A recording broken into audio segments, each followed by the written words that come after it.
is your hatred for John Cena? Yo, when Hulk Hogan takes a rock bottom better than you, there's a problem. There's a problem. My man. All right, so give me the camera. One rock bottom. Yo, no, it's more than that. Show, give me the camera. I got the fucking camera. Kenny, I'm gonna have to do it for you. I'm gonna give you the whole spiel. He came out as a prototype. Whatever. You know, he slaps Kurt Angle. Ruthless aggression. I'm not into that. Whatever. He comes out as a rapper. I'm like, okay, all right, I can dig it. You know, he's from Boston, so that's a strike. You know, that's New Yorkers. We don't fuck with Boston too much, but you know what? I'll look over that. He's doing his thing. Something original. Some I could, you know, there's something different. It's entertaining. Comes around, and my man has a choice between The Big Show, Kane, or Shawn Michaels, and he gives the most pussiest promo I've ever heard in my life. I will never forgive this. And he's on some, well, you know, I don't want to fight The Big Show because, you know, he's a huge guy, and, you know, you got the Big Red Machine who wants to fight him, and Shawn Michaels is a legend. Fuck that, bro. You already beat all these motherfuckers already. Her return on SmackDown. Okay. So I definitely read some rumors about that. Because for whatever reason, and I don't know Cody's reason, you turn around and go back, and people are gonna be, you destroyed thrones, and you go back? We have been doing this shit for ages, and he still doesn't know how to take it right. Trust me. That's it. Just, I got you. My man, he collapsed with the kick. That's what I was doing. That's the way he didn't collapse during the sun. It was the kick. And he's not even in his fucking chair when he gets in this fucking thing. He's not even in his fucking chair. Yeah, but he goes. Oh! There he goes. Both matches without the wrestlers were entertaining. And on that note, everyone, it's your friendly neighborhood. I stay loose, I stay hype. I stay loose, I stay hype. I stay loose, I stay hype. I could do this all night, cause I do what I like. Yeah, I do what I like. Yeah, I do what I like. Sipping goose, sip is right. And I go with the flow. Yeah, I go with the flow. Yeah, I go with the flow. Cause I know I'm the show. In the zone, here I go. In the zone, here I go. In the zone, here I go. Yeah, they know I'm a pro.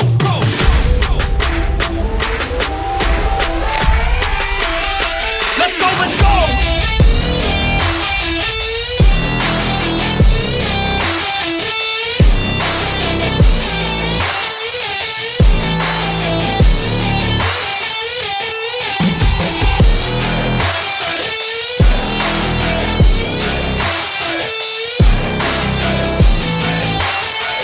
Yeah! Let's go! Here I go, I get lit, I get hyped for this shit. Right.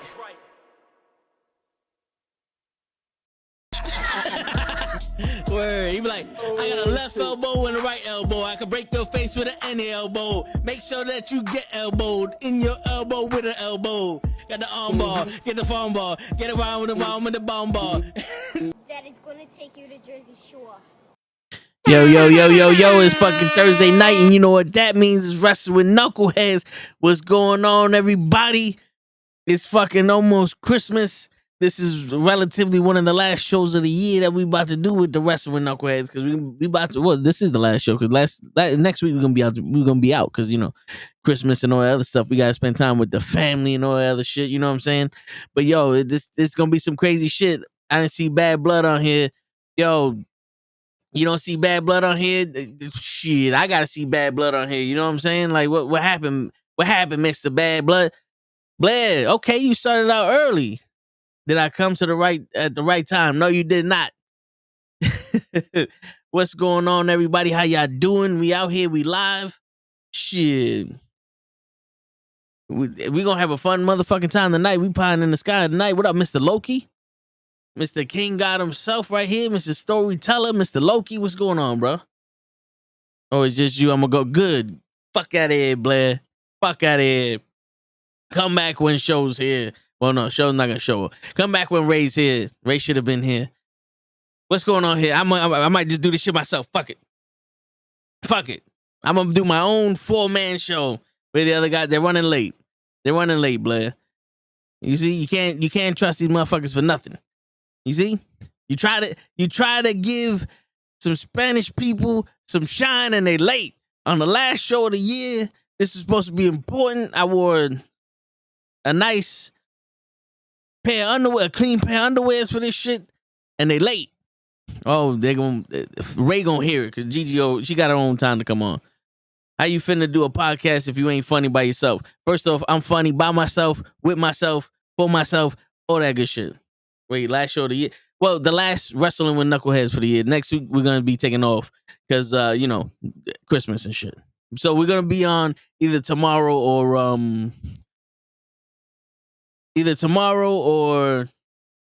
Saturday. We don't know yet.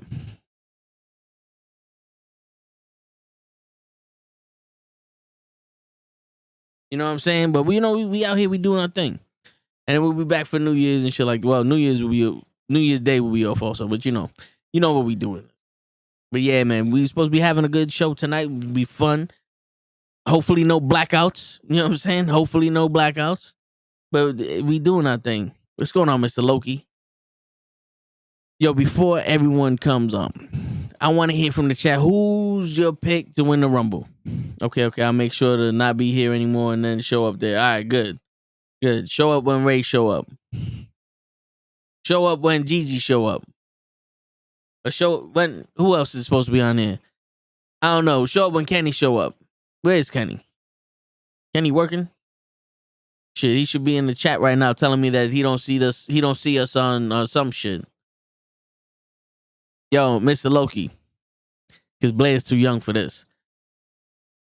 My cousin, you think Gunther's gonna win the Royal Rumble? That's a good option. You know, not for nothing. To make it seem like anybody can win it, I'll give it to Gunther too. My cousin sends me a message on Instagram, and it goes just like this, Mr. Loki. Pretty sure you're gonna agree with it the same way I did.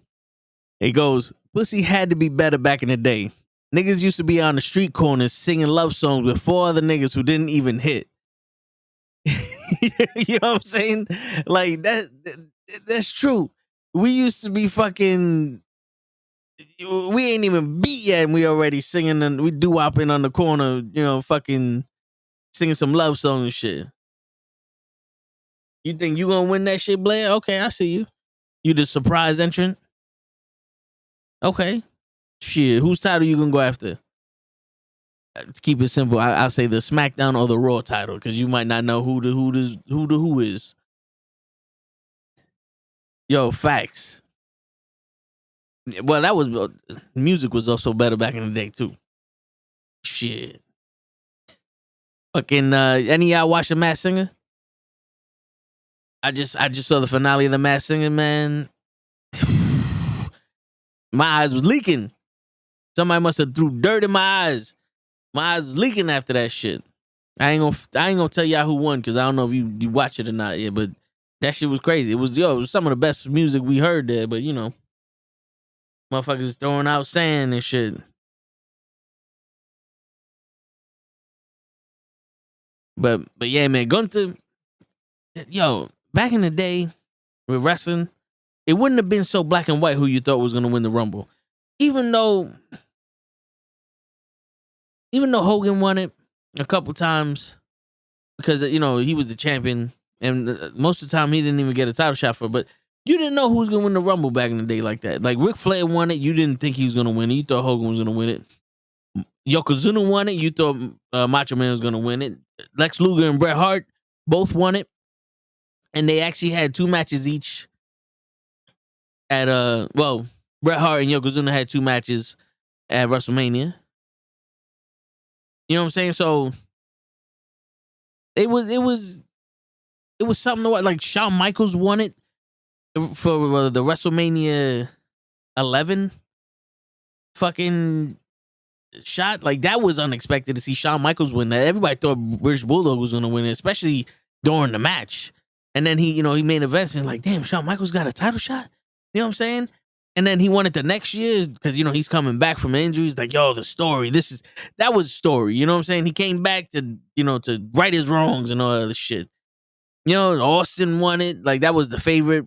But you still, like, you wanted him to win, but you wasn't expecting him to win because he still had The Rock and Triple H and Bret Hart also back then. Then they had their Fatal 4-Way shit where it was The Undertaker, Bret Hart, Vader, and Austin, the Fatal 4-Way shit that they had the first time they did a Fatal 4-Way. in your house the month after WrestleMania. And I don't want to credit it to us being kids. I think it was just there wasn't so much news about the back.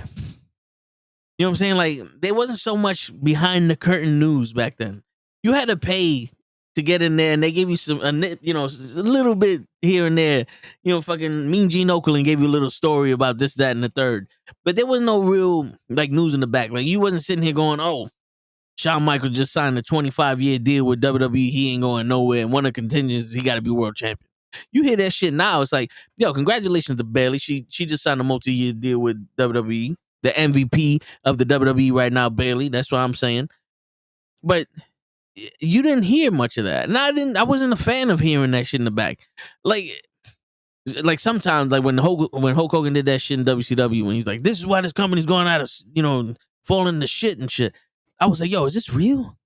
Because it felt real. You know what I'm saying? Like, and then you want to hear shit about it later on because it was real. And then you hear the story like, yo, that's crazy. But right then and there, you want to, like, the whole reason for this industry is to suspend your belief. When you're hearing so much news about shit, it's like, oh, they plan on doing Gunther versus Rick Boogs at WrestleMania, and they're going to do this, that, and this. It's like, why'd you have to tell me this shit now? Why couldn't we just see it? Where's the funny man Ray? He's working on his jokes. I don't know. He's probably making his 18th baby or some shit. But right now, I'm gonna assume, because listen, man, we got two possible winners of the Rumble. There's 30 people in the Rumble, but we got 2 possible winners. Which is, to be honest, we shouldn't have that click. Like, we should have people that go, I wanna. Oh, sorry, we're busy. Okay, excuse me, Nine. Shit. Okay. You fool! My bad, wrong one. That was for Ray. Shit. We'll be on soon, folks. Yeah, Gigi's coming to save the day for y'all. But we shouldn't have this whole, like, it shouldn't be so definitive. You know what I'm saying? Like, we shouldn't know so much shit in the back that we know that, oh, they plan on doing this and this and this. Like, if Cody Rhodes wins, it should be more people want him to win than we expect him to win because of the story. Or, you know what I'm saying? Like, I still want to believe that wrestling, anything can happen. I still want to believe that anything can happen in the World Wrestling Entertainment. Like, I remember one year we thought it was possible for Aldo Montoya, who was Justin Incredible in a mask, Man of War, could win the Rumble, or Marty Jannetty could win the Rumble. Like, you had your favorites, like Jake the Snake could win the Rumble. Like, they all came out and they were ready to do this. And it just, the mystique is going. And I don't think it's just going for us. I think it's going in wrestling, and they're following that trend, and you have to follow the times, but I wish there was a way to come back from that. I wish there was a way that they can make everyone relevant. You know what I'm saying? Like there should be a case for everyone, or at least half of the people in the Rumble to win that shit. Like, I want a possibility for R-Truth to win the Rumble. You know what I'm saying? Like, I want, like, R-Truth to be like the last person there and like, yo, do they got the balls to give this shit to R-Truth? And then R-Truth wins the Rumble. It's like, oh, shit. And then from there on, he's like, nah, yeah, this is real. I'm getting a title shot. You know what I'm saying? I don't like the Santino Marella. Like, yo, listen, don't get me wrong. When he almost won, I popped. But I don't like the fact that we knew he wasn't going to win. You know what I'm saying? I want anybody to win this shit. I want, if Omos comes out, I want him to be like, yo, he might win this. You know what I'm saying? That's what I want. That's what I love about the Rumble. That's what I love about wrestling. I want to be there and be shocked. Like, I want the female Royal Rumble to have Jade, Mercedes, Asuka, and And let's throw someone else out there, and Chelsea Green, right? And then number 30 hits, and it's fucking Tessa Blanchard. I want shit like that. Like, no one out there mind would have been on some, the fuck is Tessa Blanchard doing here? Like, everybody, like when AJ Styles showed up and the WWE said, fuck it, we don't need to see him on camera. We just need to hear his music, and everyone would assume it's him in the Rumble. Like, I want that level of, oh my God, you know? Like when Sting popped up, that's what I want. That's what I want. I don't want to be, yo, CM Punk's debuting, and then they have the Fugazi us until the end. You know what I'm saying? What's going on, Leon the King? They do. But that's the best part. They should be able to paint themselves in the corner with everyone. Yo, you remember on SmackDown, the closing, like the go home show for the Rumble on SmackDown, where they did like a little Rumble, and it was like fucking Kane came out and eliminated somebody, and Booker T came out, and then Austin came out, and then The Rock came out, and then this guy came out, and that guy came out, and this guy came out, DX came out, and like everybody's just fighting at the end of SmackDown. It's like, this is the best segment that we've seen in a long fucking time, and it's like, yo, anybody could win the Rumble. That's what I want. I want everyone to step their game up, not on the night, like during the season. Like, yo, we know around Survivor Series, it's Rumble time. I want everybody to step their game up. I want everybody to be on some, yo, this Chad Gable is looking unstoppable right now. Like, you know what I'm saying? Like, I want that. I want Otis to be, you know, something, he might be my dark horse. That's what I want. I feel like I'm in the meeting room right now, talking to nobody. Like, I'm the janitor at night, and I'm like, this is what you need to do. You know what I'm saying? Like, if you did this, the WWE would be a lot better. You'd kill the AEW when they started. You know who they were. You let them off the hook. Like, I'm just fucking preaching to the chairs and shit. And then you got that one guy that he's working late and he's listening to my ideas. He writes them down and he goes, Mr. H, why don't we do this? Why don't we have this idea? Let's bring back Dolph Ziggler. You know what I'm saying? Like, but that's the best part of wrestling. Especially around this time, man. Especially around this time. You can have anyone do it. Like, yo, not for nothing. You had The Miz 2 times look credible against Gunther. You had The Miz look credible against Gunther. He legitimately could have beaten Gunther, and everybody, including Lay, would have been all right with it. Like, Lay would have cheered. He'd be like, yes! Miz is the man. Miz is awesome. He's waiting. The Lay is waiting for that day to just fucking fricassee on the Miz. You know what I'm saying? Like, he just wants so badly to cheer for the Miz, but he's not gonna do it as a cheap pop. You know what I'm saying? That's what he's doing. So that's what we want. I don't want AJ Lee. You know something? At this point, people are making like it's like, what do you want to eat for Thanksgiving? You get your essentials, and then you get can you make the pernil? Or can you make some patelitos? Can you make this? And then you got that one motherfucker. I want ribeye steak. Don't get me wrong, I'm that motherfucker. But you got that one motherfucker. I want ribeye steak. I mean, you asking, and then everybody know, like, you ain't gonna get no fucking ribeye. But in the back of their mind, they're like, yo, not for nothing, I could use some motherfucking steak. Is anybody gonna cook that shit, or is we just fucking around? You know what I'm saying? Like, that's AJ Lee. It's a good idea. It ain't gonna happen, but it's a good idea. And if it does happen, we all win. We all win with AJ Lee. But I think this is where the magic happens, man. This is where everyone steps their game up. This is where Tozawa could have the power to win. I want to see 50,000 people fucking tweet out Tozawa to win the Rumble. Hammer. Yo. How do you pronounce your name, bro? Hemp? Are you Heem? Heem RP. It's Brazy. Yo, get out of here, Brazy. Go change your name. Go change your name, Brazy, and come back with a 400 word essay on why you change that shit to that stupid shit. What are you, him? Like, I'm him. I'm him. I'm Kareem Abdul-Jahim. Shit. But yeah, man, that's what I want. I don't even want this fucking show to be like that. At any motherfucking time, people might turn around and be like, you know something? I agree with Toe. What? Or just out of nowhere, sure enough, come up with a good point. You would go fucking crazy. Akira could be the next Tajiri. Yo, facts.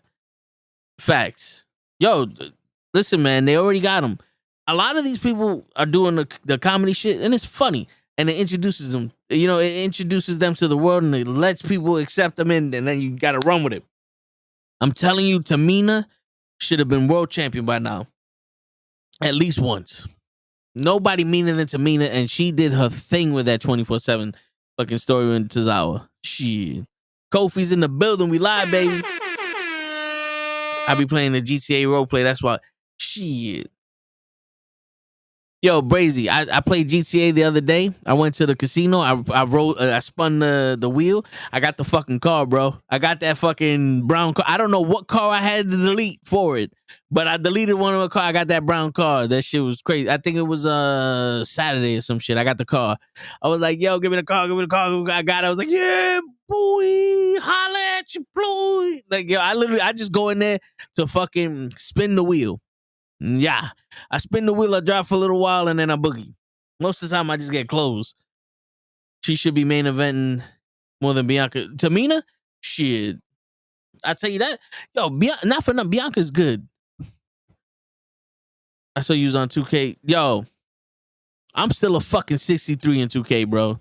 I literally play like 3 games in a career on 2K and say, yo, fuck this shit. And I turned it off. I didn't buy no coins. And the last time I turned it on was last week. I was trying to make my own team so I could do my own little career with that shit, and I don't know how to do none of it, and it's pissing me the fuck off. 2K is pissing me the fuck off. I don't even want to buy 2K24 because it's, from what I'm hearing, it's 2K23 with a little fucking deodorant on it. I don't want it. Nah, it's pissing me the fuck off. But yeah, Bianca. Yo, listen, Bianca's nice. Most of a lot of the women now can go, and we need more of that. We need more of that shit. Like it's long-term storytelling, but it's not long-term career telling. Because you notice this shit, that a lot of them, they get their shine, they go and they do their thing, and then they go into the back. Like, I'm telling you, Charlotte Flair and Sasha Banks have to be like the luckiest performers in the world, because they become champion, and when they're not champion, something happens to them and they get taken off of TV, and then they come back and they're champion again. It's like they're only on TV when they're champion, and that's crazy. You know what I'm saying? But then they do that with the other females, and Bianca comes out, she does her thing for a whole fucking year and a half, and then she's in the sidelines now. She's back to just delegating and all the other shit. But Damage Control is out in the forefront. And this is where you need that new blood, or you need that new story. You need that new reason for them to wrestle and give us something intriguing. It can't be the same thing. Because, yo, even though you having the same match can be different. It can be different. The story can be different. Bianca doesn't need to be so powerful against 4 people. You know what I'm saying? Like, Damage Control can show a little weakness in Bianca, a little weakness in Charlotte. You know, like, show their dominance the same way the Bloodline does it. That not everybody needs to be a joke. I'm rebranding my name, so I want to change it up. Okay.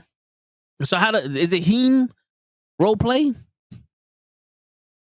Is that how you pronounce it? Shit, I know Show gonna be mad because you changed your name.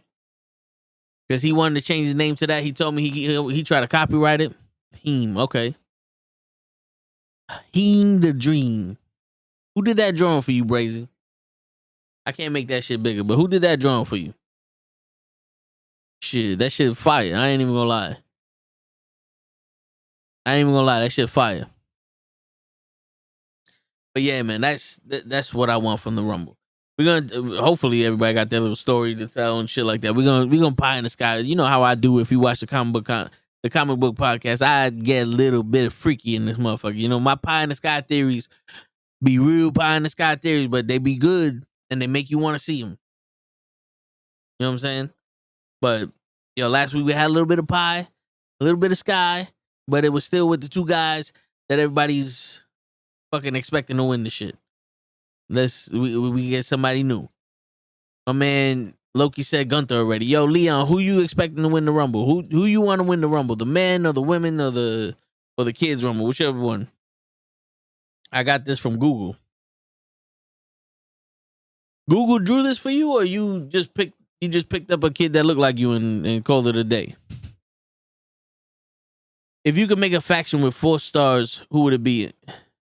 If I could make a faction with 4 stars, who would it be? Shit. All right, let's see. Get a faction with 4 stars. In the WWE. I'm only going to use people that are on the roster right now, so there's no outside forces in there. Let's see. All right.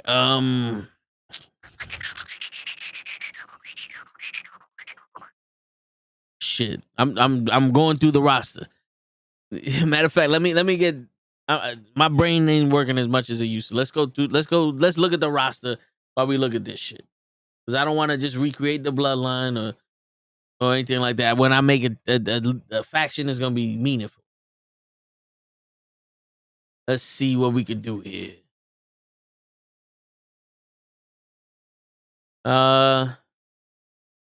Shit, man. I'm not gonna say Big E because he's still fucking hurt, but damn. All right, let's see now. I got one in my head. I got 2, but I need one other person that's stronger. I need a leader for these 2 guys. I need a leader. Leon. There's Juice WRLD and the rapper who died. Oh, okay. Shit. All right. We need a leader. Who can be the leader of this shit? Not Jinder, even though Jinder Mahal is a good leader. That'd be weird though. Let's see. Who we got? Who the fuck is this? Malik Blade. He gotta be an NXT dude. Shit. Can I add a manager, or is the manager a part of the 4? Let's do that one. Is a manager a part of the 4, or can I add him on the side?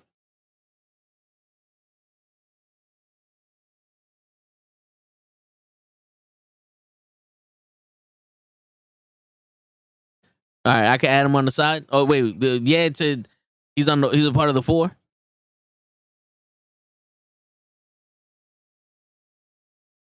Oh, I can put him on the side.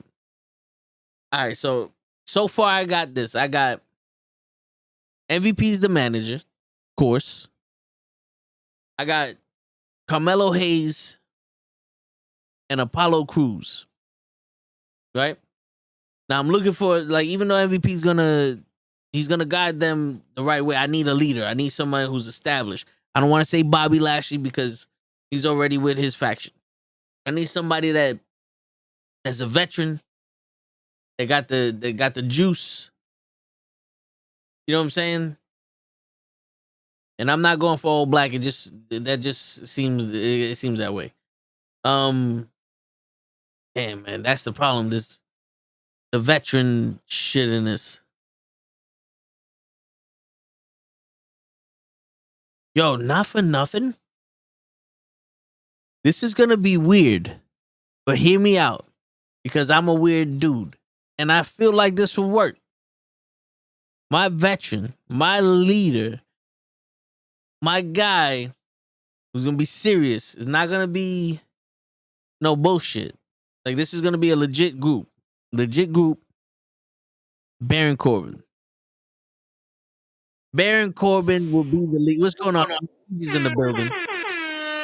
What's up, everybody? Happy holidays. I'm sorry for leaving Holidays. you too long with this guy, but where's Ray? He hit me Where's up Ray? at like 8:45. I'm gonna be on a little while. Did he Yeah, fall he asleep? I don't know. He think he a star now. He could just fucking, he think he could just fucking, come on when he want. He think he our guest and shit. What's up, Leon? So Wow. Leon asked me a question. He goes, if I could make a faction with any 4 stars, who would it be? So the manager I could put on the side. So right now I got 3. I got Apollo Crews, Carmelo Hayes, MVP is the manager, and Baron Corbin is the leader. And I feel no, this is a serious group. It's a serious group. It's not no jokes. Wait. Hold on. Yeah, I Let me feel get it. this right. MVP as the manager. Yes. You said fuck. You just said Carmelo Hayes, Carmelo Hayes, Apollo Crews, Apollo, and Baron Corbin. and Baron. See, that's where you lost me. Baron Corbin is the gritty vet that's gonna teach these guys the edge, and MVP got the money and all that other shit. Like, I feel like Baron Corbin and MVP can mesh well because they do got money.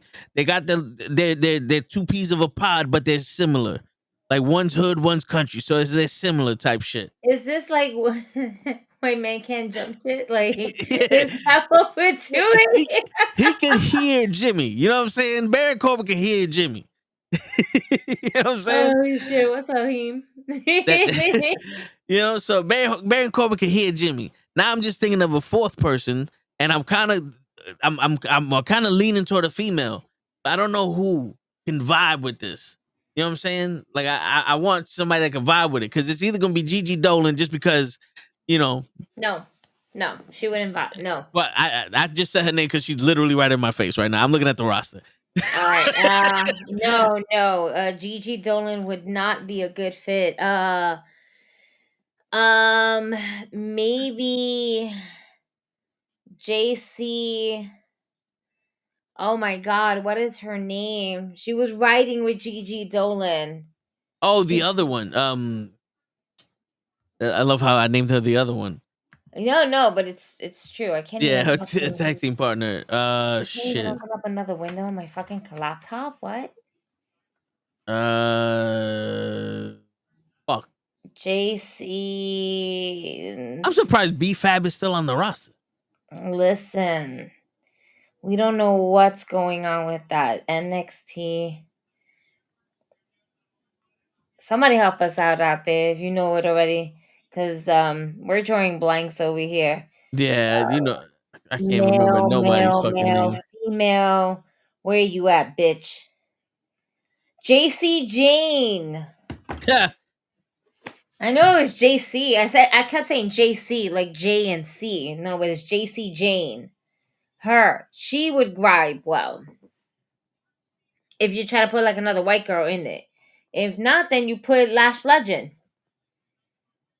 That was the big black bitch that went ahead and picked up Otis. Yeah.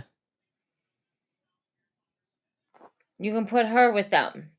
But it's depending on what type of faction you're trying to really make here, because how you going to have 2 strong black men, well, 3 if you adding MVP to it, then a random white boy Baron Corbin. You know what the thing is, though? Like, I'm leaning towards a little Raquel because this group here they're good enough to be on top, but they've been held down. And Carmelo Hayes is I fear he's the next one. So Carmelo Hayes will be the Randy Orton of this evolution. You know what I'm saying?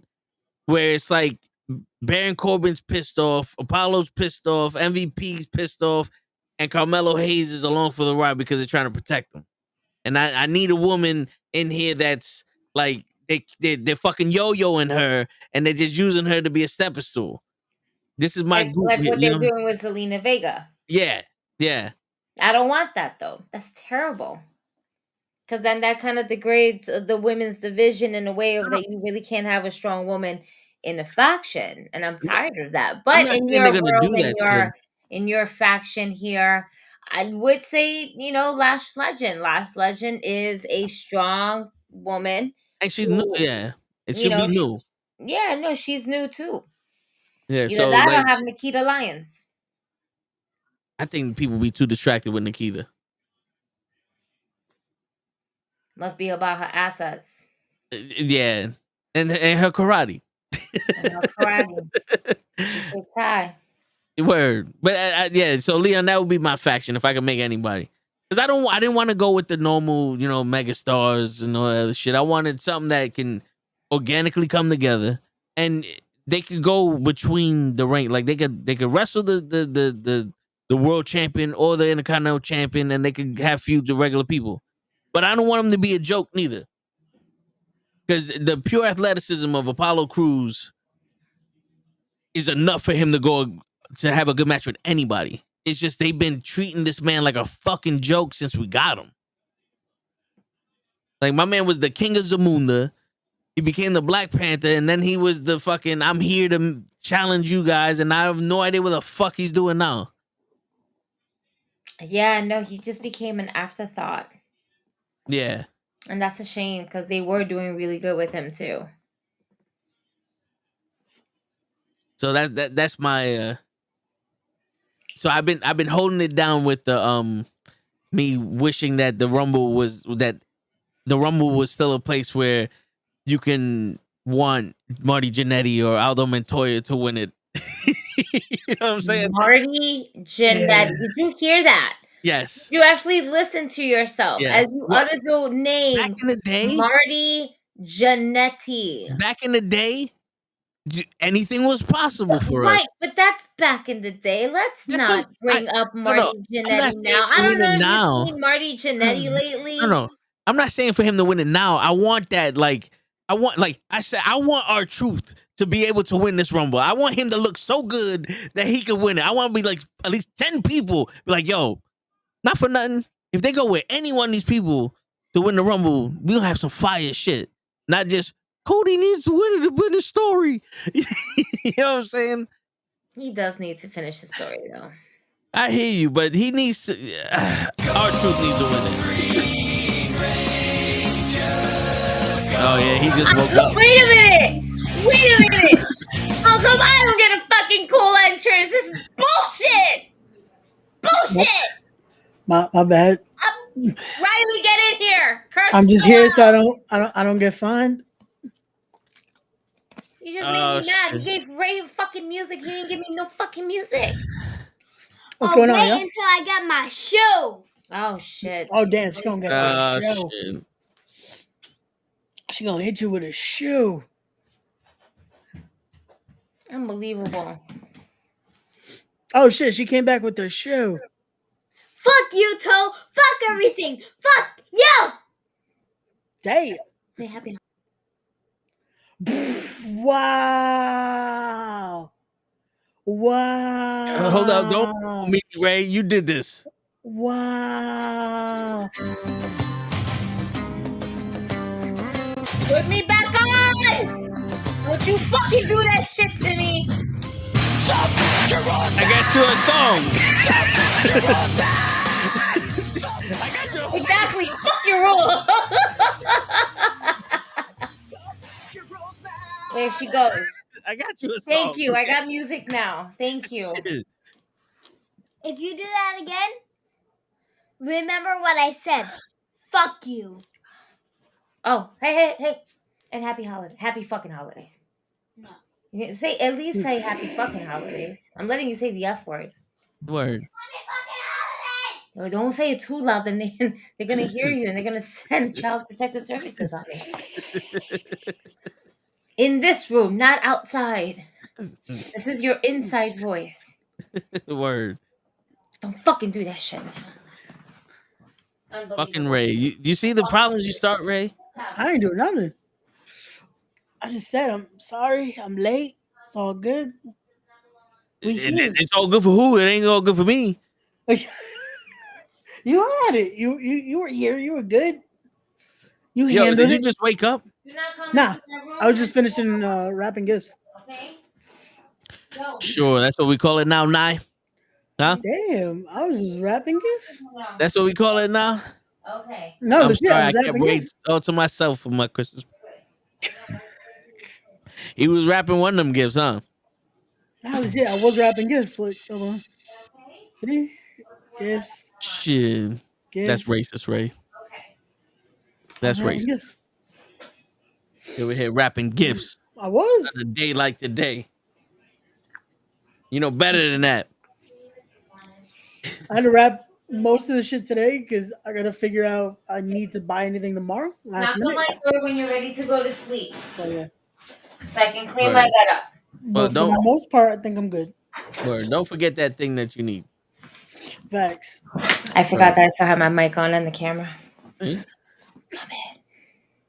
All good, all good. Ray Toes wanted to scolding me for being late, and I'm like, I was wrapping Word. gifts. Listen, we're not here for your fucking excuses. Right? Shit. You know You what were today supposed was. to be here. Word. Those gifts are stolen. Thank you, Mr. Loki. Facts. Facts. Nigga said he got it I from wish they T-Mobile. were. I wish Shit. they were, because my bank account is still hurting. You stole the bank Shit. account too. Shh. Damn. Santa Claus got them gifts. Shut up. Oh yeah, my All bad. 27 of them kids. My bad. Yes, Santa Claus brought all those gifts. My apologies. Shit. He just expressed We're not the supposed to tell the children that the Undertaker and Kane are not brothers, Raymond. Word. My bad. If children are watching this show, what are you doing, ladies and gentlemen? Yo, they're learning very valuable shit. They watch this Exactly. show. This is for the kids. Did you not notice right. that there was an 8-year-old kid on here? Word. She's for the children. That's right. Shit. She's for the And children. they're all Raise- well behaved Oh, too. I forgot that I found one of her socks in my hoodie. I'm like, what am I holding on to? Anyway, this is a wrestling show. Word. Loki's like, we're not your kids, Ray. Respect us. My bad. My bad. Oh my God. What a So- year we had. Yes. So Ray, you came into me pitching the 4-person group of Carmelo Hayes, Apollo Crews, Baron Corbin, and what you said, Lash Legend, and the manager Listen, there was MVP. Lash Legend mentioned in here. There was JC Jane. I also mentioned, and well, we said Nikita would cause too much of a distraction, so that's a dub. But Lash Legend definitely would be in that group. But yeah, I need to hear your thoughts on this faction. He's trying not to be racist. No, yeah, you had me going, and then you add Baron Corbin. I'm like, where are we going with this? There we go. There it I was is. like, So I made this group okay. because MVP. Oh, we know you made it. No, yeah. It was- MVP has always been that guy that wanted better for his people, right? Of course, yeah. And he's never been pushed to anything like that, but he pushed Bobby Lashley to it, and he's a champion maker now. Yes. Apollo Crews, his athleticism, he should have been bigger than he was. It's just they kept treating him like a joke. They made him the king of Zamunda. They did nothing with him when he was Intercontinental champion. They put him back in NXT for no reason. Like, this guy could have been bigger than he was. Yeah. Baron Corbin has to be at one point the best heel that we've seen, and he went through all these different phases. And right now he's at a stage of his life where he's like, yo, fuck that shit. You know what I'm saying? He's no longer bum ass Corbin. He got money, but I want this team to be the type of, yo, we're done with the disrespect. Gotcha. I put Carmelo Hayes in there and Lash Legend because they're protecting Carmelo Hayes from that. Because Carmelo Hayes is the Randy Orton of the team. He's the future of the team. Okay. But this would be an NXT team. No, this will go into the main roster. Oh. You know what I'm saying? And I got Gigi's advice for Lash Legend because I wasn't sure which female I wanted. But Lash Legend right now would be a new addition to the female roster and the main roster. Gotcha. And she can stir shit up. I didn't want to go straight out with the fucking Bobby Lashley, Jade Cargill, Omos and Bobby Porton. No, yeah, I hear. Let's try to stay away from just because they're all black, they should be together, this and that. I get that. Yeah. My thing is, only reason I'm like, Carmelo doesn't need a mouthpiece. Oh, it would. You Carmelo can wouldn't cut need. a promo. Yeah, Carmelo's but good. Carmelo doesn't need a mouthpiece. Carmelo, I feel like because of like where I'm thinking with his booking, he doesn't need a group right now. He needs to separate from Trick, which I feel like we're about to get that But with when what's he- going on in NXT. yeah, but when he goes to that main roster, But that's what I'm thinking. If they do it the right way, I he mean, can have enough heat to be able to then be okay in the main roster. I hear you, but Cedric Alexander. Cedric Alexander is the case of we wanted him. He showcased he could do it. And then they said, hey, we got nothing for you right now. And then when we finally started like, oh, we got something again, we got nothing for you. But wait, you just had something. What the fuck? So with Cedric, I feel bad because it was a start and stop. It's not on Cedric because Cedric showcased every time. Every time we see Cedric, even if it's on main event, the guy can put on a fucking great match. And it's another situation with Shelton. Shelton Benjamin right now is about to have a fucking amazing run on the indies. Because whoever you put him against, he's about to have a dope ass match. With Carmelo, I feel like right now the only thing is I'm hoping, because he did great in his SmackDown match last week. I'm hoping tomorrow he does the same. Because that match with Finn kind of made me think maybe don't send him up yet. The first time they've sent him up to the main roster. Yeah. Because that match with Finn, it was like, oh, you're not ready yet. Because Carmelo Hayes or Christian Casanova, whatever you want to call him, the dude's a great worker. The problem, you could tell like how that system changes you, how you have to work, how the presentation is, and it kind of like it showed a little bit there.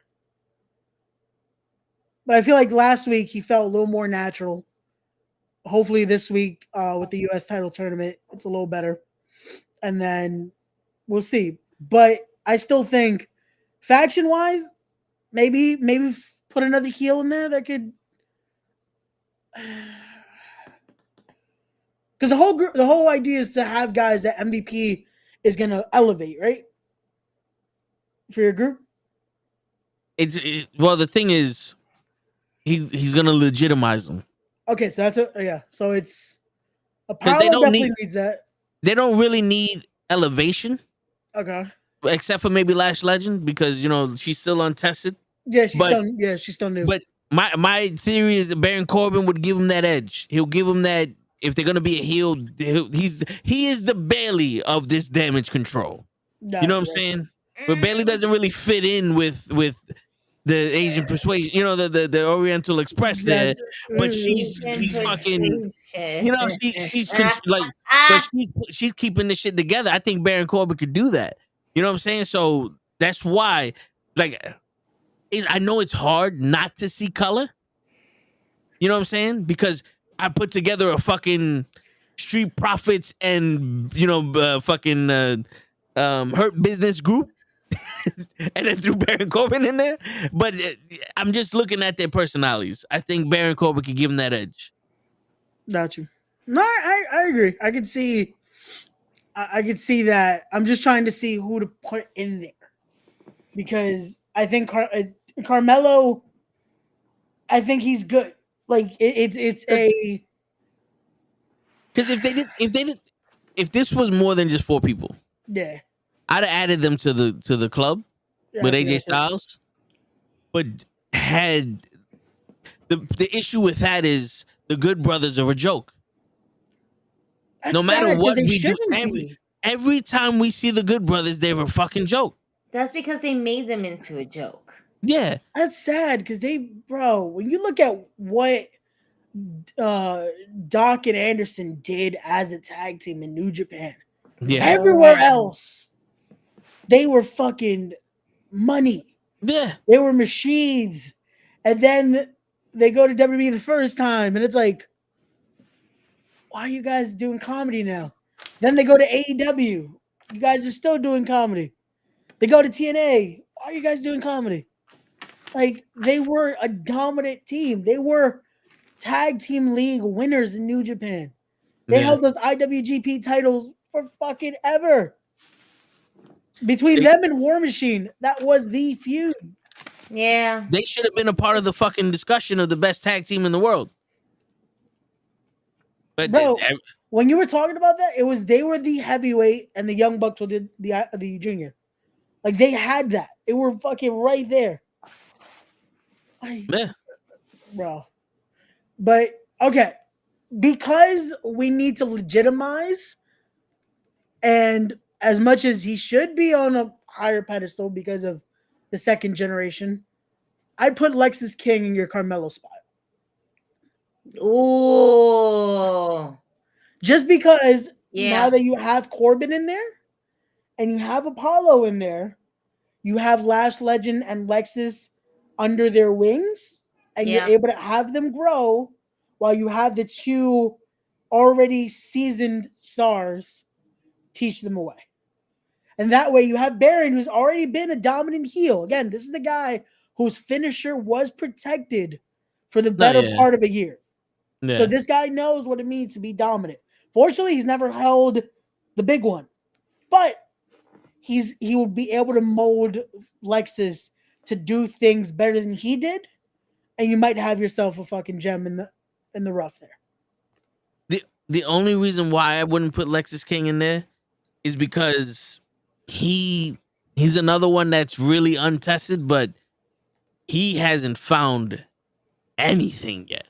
That's why you put them with guys that know what their character is. Yeah, and you put them with an MVP because MVP can find what it is this guy needs. He can find that voice in him because Lexus King needs to find who he is. On NXT, that works, but as a main roster group, he's going to be Dominic.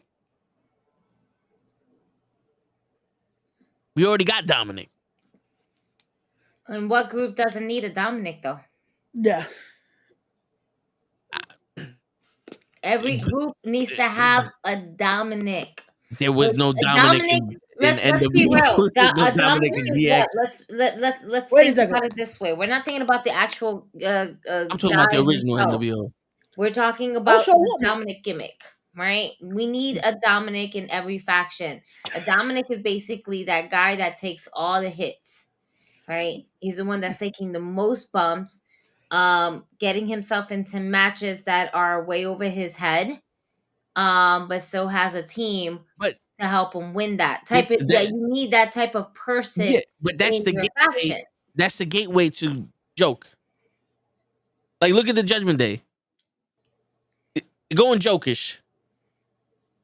Like right now, they're inner battle, and now they got R-Truth there. I love R-Truth, but they're going like he lost to R-Truth. McConnell, they lost in Survivor Series. They lost some other time. Like they're going joke a little bit. Because you can't the thing with them, and you kind of have to, because if they're just dominant, then why are they not world champion right now? If they're dominant, why are they not trying to just gun for Seth? Why are they not gunning to overthrow the bloodline? Why? So you have to keep them balanced. This is why that storyline that I said last week needs to happen. To make them finally the group after all this, after all the power angle storylines and all this, Damian needs that successful cash-in. That's how you finally showcase they weren't just the joke second-rate group. Especially because after Mania, by then, we're probably losing the bloodline. Well, we need that cash in to prove that the fucking Money in the Bank ain't a waste of time. Well, that also. Well, it does both. It's two birds with one stone. Well, technically three, because you're going to get Cody's end of the story. We don't have to hear the fucking finish the story anymore. We shouldn't. You get the word. Let's finish it already. And you get the making of a fucking dominant heel. Cody should finish the story in 2026. No. Why are we going to push this for more years? Who beats Roman then? Jay. There's no way. Because they made him a joke. They didn't. They didn't. They made him more serious. They're making Jimmy into a joke. They yeeted him out And now my man can't even beat Drew McIntyre. But it's Drew McIntyre. Drew McIntyre has held the World Heavyweight Championship a few times. But if he beat him, that shows us that this man has evolved into a better wrestler, and he's main event Jey Uso. No. Like, we're calling him main event Jey Uso because he main evented a pay-per-view with Roman Reigns. Right, but this is why you have to see it from this point of view where we're kind of just we need to have the separation between Jay and the bloodline. We need to have that separation. Okay, what is it? What is it? The further you away, the heart grows fonder type shit. All right. Yeah. He's further away from the bloodline and everything like that. And then there's going to become a moment where he is face to face, and then you feel that. You can't just have him bum rush into this whole entire thing. We did that. And guess what? We didn't get the ending that we wanted because Jimmy wanted to super kick his own brother. Because they dropped the ball on that. No, because we're breaking records with Roman Reigns.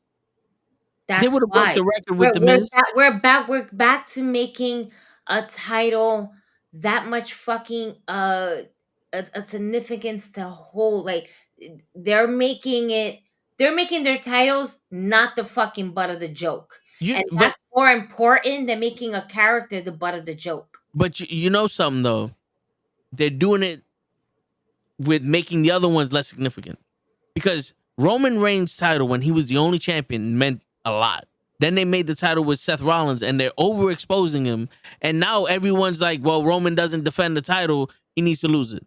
That title has no more prestige in it for the fans. Before Seth Rollins even had another title. At that point, we even said that there should be another title so somebody else can hold it. And then it was Seth Rollins. And then people were not happy at the fact that Seth Rollins was the child. No, we don't need Seth Rollins as our champion. Nah, not this, anyone but him. We don't. No, but then they made Gunther the longest reigning Intercontinental champion, and they give the United States champion to the fuckhead. Yeah. So they're doing it with also sacrificing the other titles.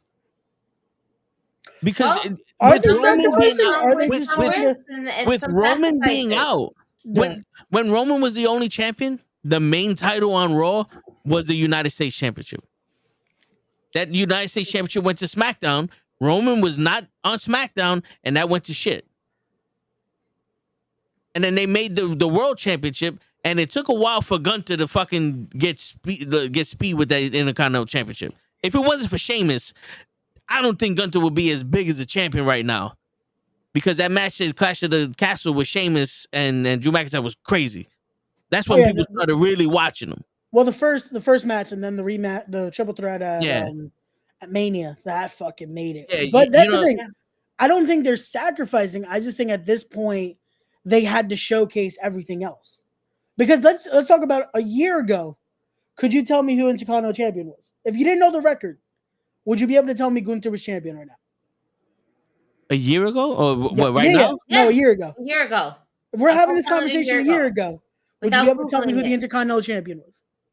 It would have been Shinsuke Nakamura. It was Gunther. Yeah, he beat Shinsuke for it. No. If I would have asked you a year ago right now who the Intercontinental champion was, it would have been, it's still Gunther, because it's 400 something days. Remember? Well, because it was on SmackDown. No one knows who was on SmackDown. But that's the thing. I understand what you're saying. They now had to showcase, they have to make sure we know everything. Roman not being there, it gives that opportunity. His title still means the most, because again, it's a record fucking breaking reign. But so hold up now. Okay. The tag team titles around the Usos' waist, and Sami Zayn and Kevin Owens chasing them, and they had the record reign, made those titles important. Yeah. The minute they dropped those titles, irrelevant. The Judgment Day have them. The Judgment Day are the hottest thing on Raw. They're doing nothing with them. And now they're scrambling to put another team that can actually, a new face with the Creed brothers to fight the tag team titles. And I say new face because they almost broke Damian Priest's face with that their finishing move. Yeah, bro, I've told everyone I don't like that finish. I don't either. You could tell Damien was not fucking pleased. Nah, yeah. That dude was pissed because you could tell it's one of those where you're either gonna fuck up someone's arm or you're gonna fuck up their face. Yeah. Legit. Because he jammed his ear. You could tell Priest was pissed. Yeah, no, he was he said, nah, get the fuck out of the ring. Like, he was pissed. You could tell.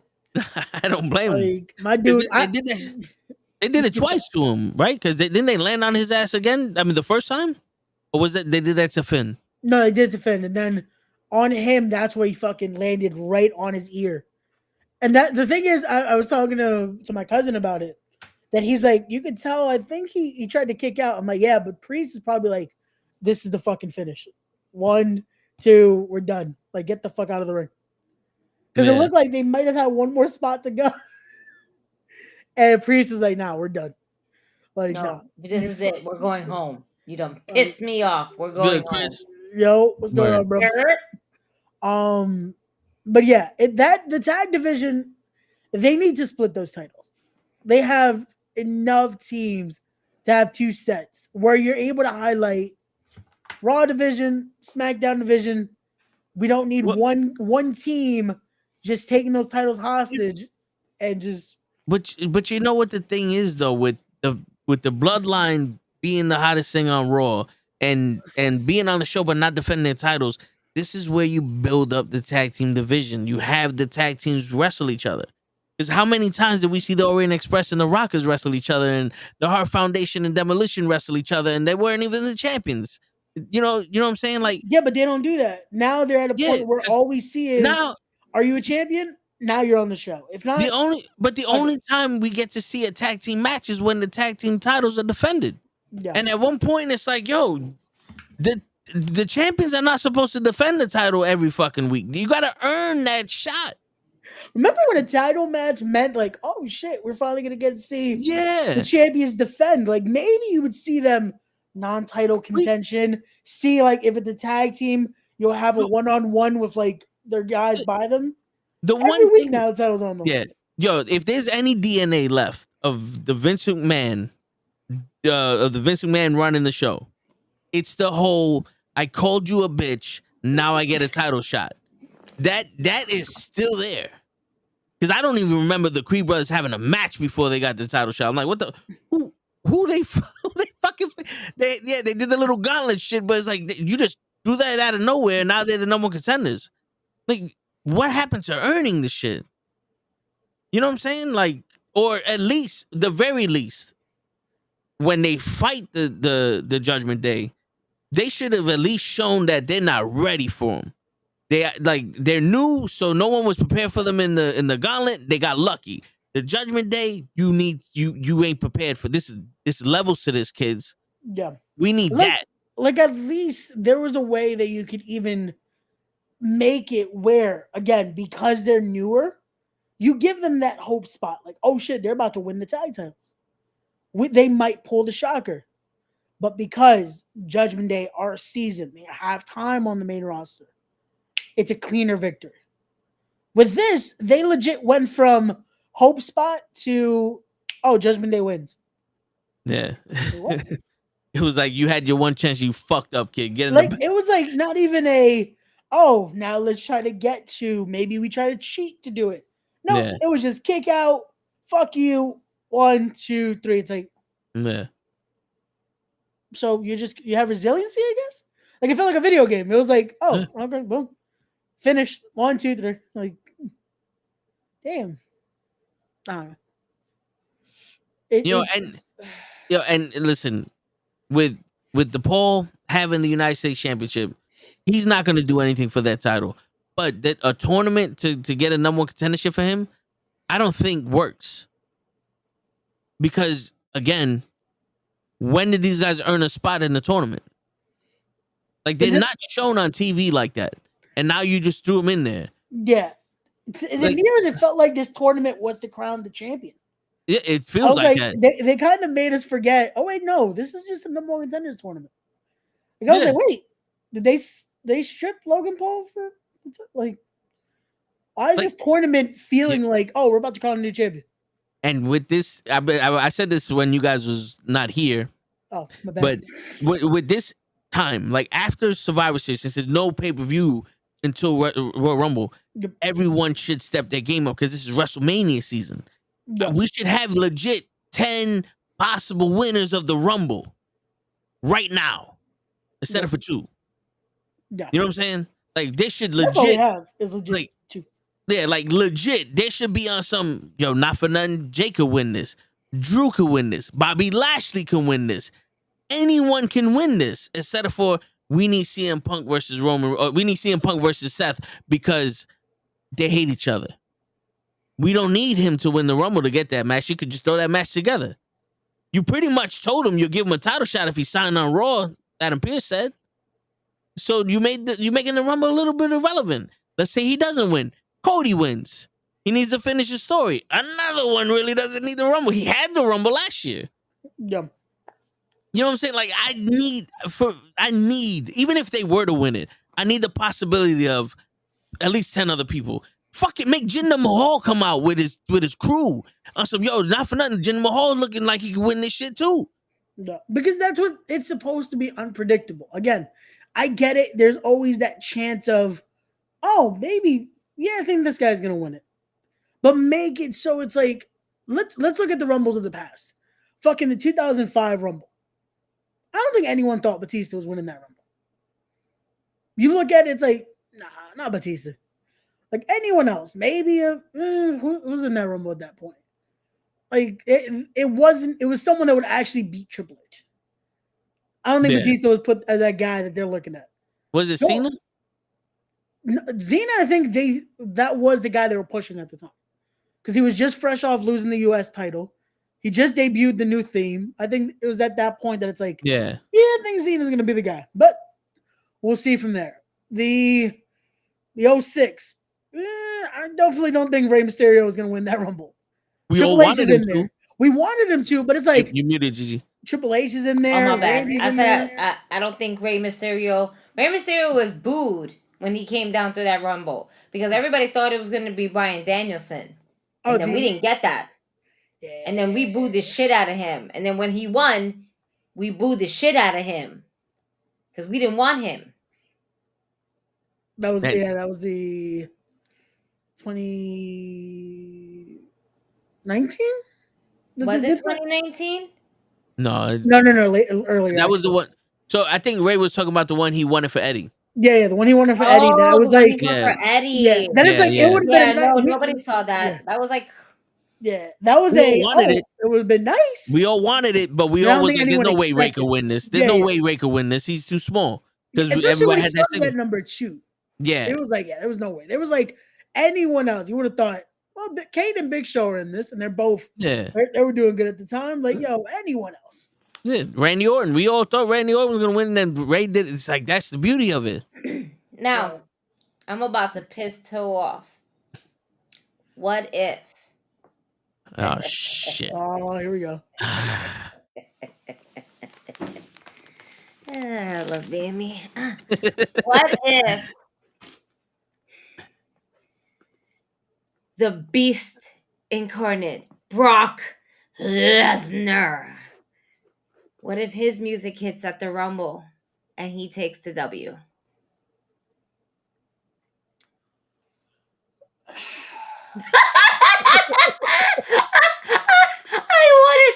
I wanted that so bad. That sigh. No, I'm trying to now make it make sense. Because something? Not for nothing. That makes perfect sense to me. No, I can see him showing up at the Rumble. My thing is, who do you book him against now? Because not for nothing. If you ever wanted to say fuck you to the fans, you bring out Brock Lesnar. No, but I think he's coming out no matter what. Yeah, but you ever did you see that stat that Brock Lesnar is the only guy that beat every single black world champion for the title? I was just about to say that. The closest thing that we got is that Samoan. And we know he got black in him anyway. There's black in his family, and he part black too. All right, that's a full grown Samoan nigga right there. Fuck what you heard. Fuck what you heard. That's what I'm gonna say. I'm gonna say it. I'm gonna say it, and I'm not apologizing. But yeah, I think just the fact that Cody or CM Punk didn't win, I would be happy with it. You know what I'm saying? I'm still going with the fucking Lex Luger Bret Hart finish. I still think they both win. Just to be like, now what? Just for the Shawn Michaels fucking. So, let me ask you a question. Let's say yeah, none of them win the Rumble. Another person wins the Rumble. We don't even need a name. yeah. The Elimination Chamber happens. Cody and CM Punk are the last two. And Seth turns heel and interrupts the match. And there's no winner there. And then you get your triple threat match that way. My thing is, I don't think we're getting a triple threat. I feel like they're going to want... I don't want either one of them to wrestle Roman. What do you do the second night? Roman versus who? someone. Versus a broomstick.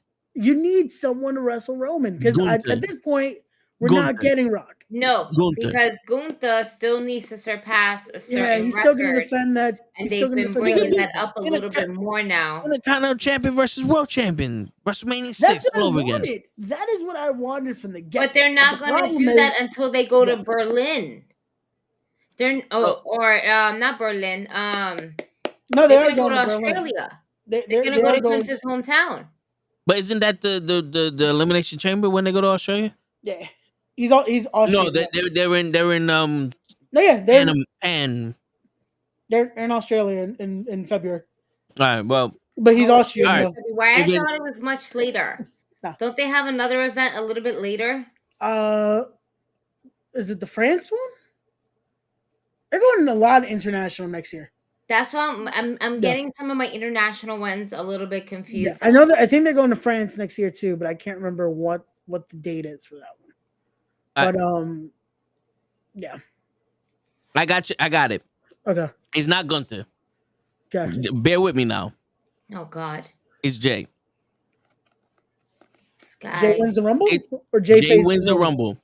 But night one, he has to wrestle Jimmy.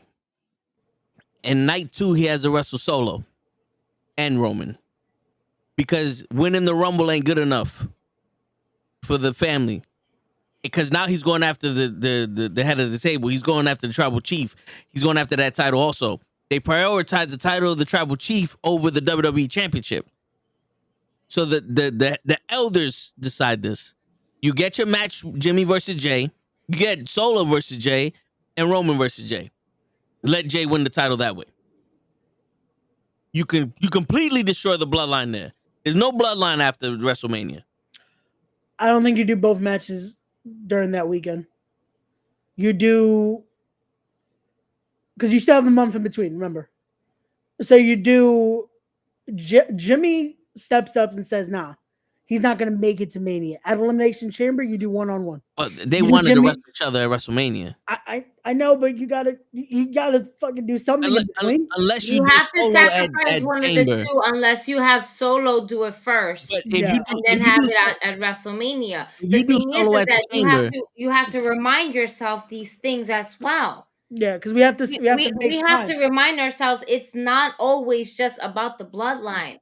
We have our women's division on both brands that also need to be represented, and one of them is going to be the main event, because if I don't know if you notice this pattern, but one night will be the women's main event, the other night will be the men's main event. Him and Jay don't need a main event night one. Yeah.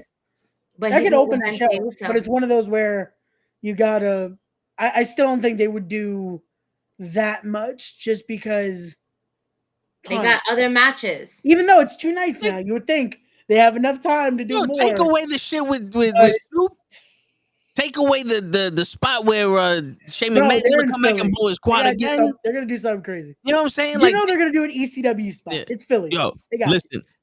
Take away half of Seth Rollins' entrance, and you got enough time for 6 more matches. You can't do that at Mania. Facts. Bro, you know they're Can't do about to that at have Mania. If anything, at Mania, his entrance is even 10 times longer than what it is because Yeah. it's Mania. bro, you know Cut his the entrance. walkway in half. You got 3 more matches right there. He's not the Undertaker. He doesn't get that special treatment where he goes in and out in halfway entrance. Okay, Facts, bro. no, It's fucking WrestleMania. Him It's and Punk WrestleMania. are about to have dueling fucking insane entrances. Especially Punk is probably gonna have the ECW mixed in entrance because they're in Philly. You know that's gonna happen. Punk's gonna have fucking ECW guys there and fucking do something crazy. But now, okay. So I like that idea of fucking them trying to stop him from getting to Roman, but I think you have to involve it at Elimination Chamber. You do if they really want to fucking do Uso versus Uso and that, you do Solo steps up at Elimination Chamber and says he's not making it to Mania. He loses to Jay. Jimmy says, you know what? No, I'm the guy. Don't worry, I got this. No more yeet. Jimmy versus Jay, night 1. Jay wins. Roman versus Jay main events night 2. They can night be the 1 still has match. to main event. Yeah, they would have to be to give Jay enough time to rest for the. No, you know that's going to be a good 20, 30 minutes. No, you wouldn't give him the same night. I'm just saying Yeah. you would. No, I'm saying even the next day. You know, you want him to be fresh. And then on night 2, you give Jay and Roman at the main event. Yeah. That's because you know Jay and Jimmy are gonna go all out. Yeah, but that could be the opener. That legit could be the opener. That's why I'm saying you have to because they're gonna go all out. I know Jay gonna be hurting after that match. You know what I'm saying? My dude's gonna need to fucking take a rest. Yeah, the next day it's gonna. They went all out with fucking Sami Zayn and Kevin Owens. Like I had to take 3 days off after that match. You know what I'm saying? And all I did was watch it. But yeah, again, that in a perfect world, that's the way to do it. More than likely, we're still getting Jimmy versus Jay at Mania. Yeah. Word. That is, I feel like that no matter what will happen. Does it happen or anything else? Yeah. I don't know. But at this point, that has to be a solid WrestleMania match. I think there's 3 matches we can see happening without a doubt. And that's one of them. Yeah. I mean, and I wouldn't want to waste the WrestleMania. If you're going to have the family do it, I would put both matches. Jay and Roman and Jimmy and Jay. It sucks because it's like that match needs to happen anyway. You need Jay and Roman one more time. I just don't think they're going to do it at Mania. Because I don't think that match needs to be for the titles. It never needed to be. It just needs to be. This is why I said the Solo segment was. They shouldn't have done that. We should have just been able to see that later on. We should have been able to see, Solo's the guy to take up from where Roman's leaving off. But don't tell us that's happening. Just let it happen.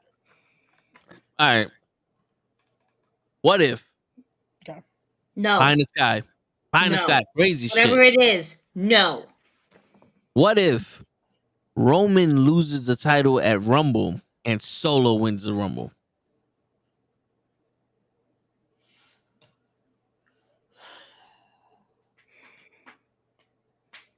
Nah.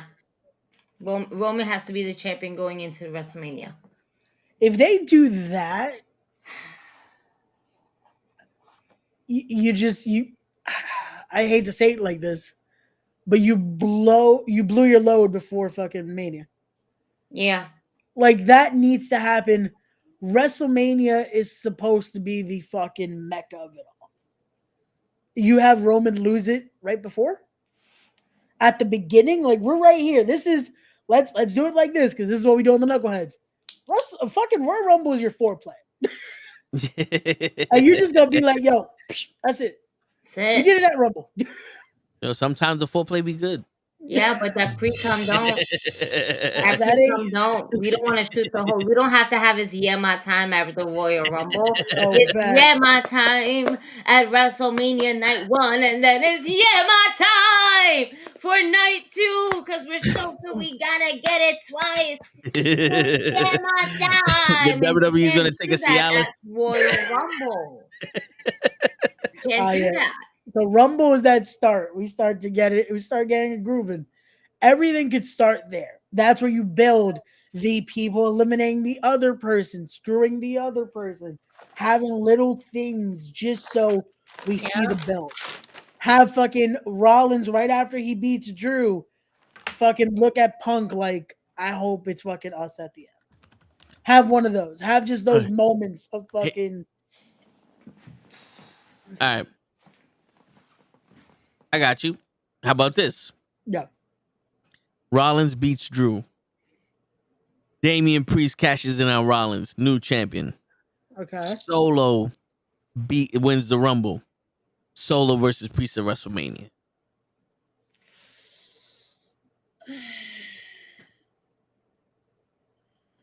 I don't mind Solo winning the Rumble. But at that point, you do Solo versus Roman. If Solo's going to win the Rumble, you have Solo versus Roman. The only reason why I don't have Solo versus Roman is because I feel like if Roman loses it before the Rumble, or he loses it before WrestleMania, Roman's going away. Solo's the new tribal chief. Yeah. If Solo wins the title at Mania and holds that title for about a year, if Roman comes back to get that chief spot back, we can have our WrestleMania main event.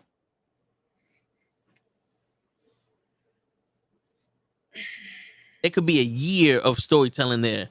It can, but I think this is why Roman has to lose it at Mania. Because that's where you write him off into the sunset. But if he loses I feel like if you do it early, it's like it loses the meaning of it a bit. So, but who does he lose it to? Because I wouldn't have him lose it to Solo, because you would have to right now have Solo start defying Roman. Yeah. If Roman loses the title, then Solo got to win that shit at SummerSlam. Yeah. No, well, not necessarily. Because I don't think this is my thing. This is why I'm going with that. If you really want us to have Solo win the Rumble, then you do that. But I don't think Solo needs to touch that title.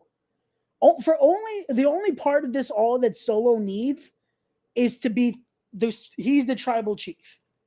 That necessarily doesn't need to mean the title. That just needs to mean he is the guy representing their bloodline. He can be the dominant force without having to hold that title. I hear you, but the thing is, that title will make him legitimately tribal chief. Does it? Yeah. Because when we talk about that tribal chief, right? If Roman isn't champion right now, yeah, him coming sporadically wouldn't really mean nothing.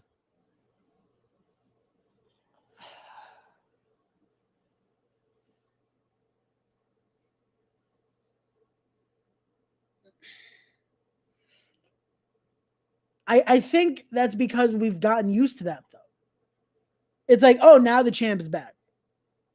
But if it's Solo is there week in, week out. But all right, so the thing is, this is a group. Yeah. Now it works with the Undertaker, and it worked with Brock Lesnar to take all of that time and come back because they're attractions, but also they're badass motherfuckers. Yeah. Like they're the final boss. Yeah. You know what I'm saying? Like, and that's what you need. You need legitimacy. But with Roman being a part of the bloodline and being the tribal chief of the bloodline, if he's not the champion, that control really not impressive when he takes off 3-4 months in between title defenses. But that's exactly why you need to do you know what I'm it saying? To be able to start breaking him down a bit. Because that's when someone can now take that spot. Someone that is there day in, day out. Someone that is a dominant force. Someone that again, he's not the guy yet, but he has that potential of being. Because that's what Solo is. Solo, again, he's walking into that spot not as the main eventer, but he can get there. Yeah, but this is why I'm saying I wouldn't want Solo to take it from Roman, but he needs to be champion, especially if you're going to have Roman come back and face Solo. Yeah, but that's the thing. I don't think it's going to be an immediate return either. No, because you need to do it. You need to do it with time enough that when Roman comes back, he's a babyface, and people are going to care. This is what I'm saying. Next WrestleMania, you have Solo versus Roman. I don't even think you do it then. Because you need to get Solo to a point where his head is big, and it's like someone needs to defend the family. Yeah, no, of course, but I'm saying you need to do it almost. It needs to be at a point where you kind of forgot Roman is still an option. Because this is how you forget Roman's an option. Yeah, you have Solo win the title. Okay. The wise man's with him. He gets too big for his bridge. He's because he's used to be by himself. Yeah. He kicks Jimmy out the group. Jay's not in there no more. The wise man's trying to control him. He don't want to be controlled. He got his own thugs to come in. Now the bloodline is a gang instead of for a family. He got thugs in there. And he's disrespecting the elders and all the other shit. And it's like, now we got a fucking faction here that this nigga's going to Raw. He's going to Smack. He don't give a shit. He's running wild. People are trying to stop him. Drew can't do it. Seth can't do it. Punk can't do it. Cody can't do it. Brock can't do it. Roman comes back. You know why? Another way to fuck with people. You tease The Rock. And you bring back Roman. My thing is, you do that, Roman wins the title again. Yeah. It's the same way that if The Rock came back, you expect The Rock to win the title. My thing is, then Solo has to win. Because if we give Roman the belt in that feud, Solo beats Roman again. After Mania? Yeah. Yeah, because then his group is gonna. Then Survivor Series comes in, and we got the original Bloodline versus the new Bloodline. Okay. I'm trying to look at it. Yeah. I don't make things for one match. Yeah. You know, so like my shit is like this is a movie. This is a You're trilogy. trying to build a story. Yeah, you know what I'm saying? You're creating a story. Yeah, no, I'm filling the gaps because I'm like, okay, but now this. And a lot of the stories that they have are for one match. Of course. Like which that's not supposed to be one match. You need to that's something I feel like WWE kind of forgets. Like, hey, let's make sure we have point A to point Z. Yeah, because Sami Zayn and Kevin Owens, that whole story with them versus the Usos was for WrestleMania, and that was it. No. They wasn't prepared for after WrestleMania. They just like, oh, now what? And then, well, we're gonna do this and make Jay leave. You know what I'm saying? Yeah. My biggest thing with all this, it's usually I feel like with storytelling like that, with booking, I always want to think you should know the ending before you even know the beginning. Where are we going with all this? So with me, with a story like that, the ending has to be making Solo the true Samoan bulldozer. You would do that with because you're thinking of the ending. Yeah. I'm thinking of the story. So right now, my vision of this story is Solo's unstoppable. Yeah. And we get Roman because he's the head of, you know what I'm saying? Like he's the final boss type shit. Yeah, you know we can even have it where Paul Heyman brings back Roman, like, yo, your cousin is bugging. We need someone to take a peg up. You know what I'm saying? Like, I bring the old tribal chief to challenge the new tribal chief because you're not worthy of that shit no more. No. But no, and again, there is a way to. You would need to make him, of course, unstoppable. Yeah. The reason I say that I'm looking at the ending first is because now that gives me, I know how I want it to end. Now let me fill in the gaps, and now let me build where there's a story that it makes sense now. Because that's how I look at it with booking. Is that needs to be the payoff needs to now be how we decimate that Samoan bulldozer. How do we get to where it's like, oh shit, we just built this, and we had a way where it looks good enough. Roman's babyface run, that would be the best thing, because now you have your dominant heel that came out of fucking years of booking now, and you have Roman getting a babyface reaction, and he doesn't necessarily have to be straight into the champion role again. Because that's what I was trying to get at. Roman can't just win the title and then we're back to where we're just at. That's why Roman can't be the tribal chief again.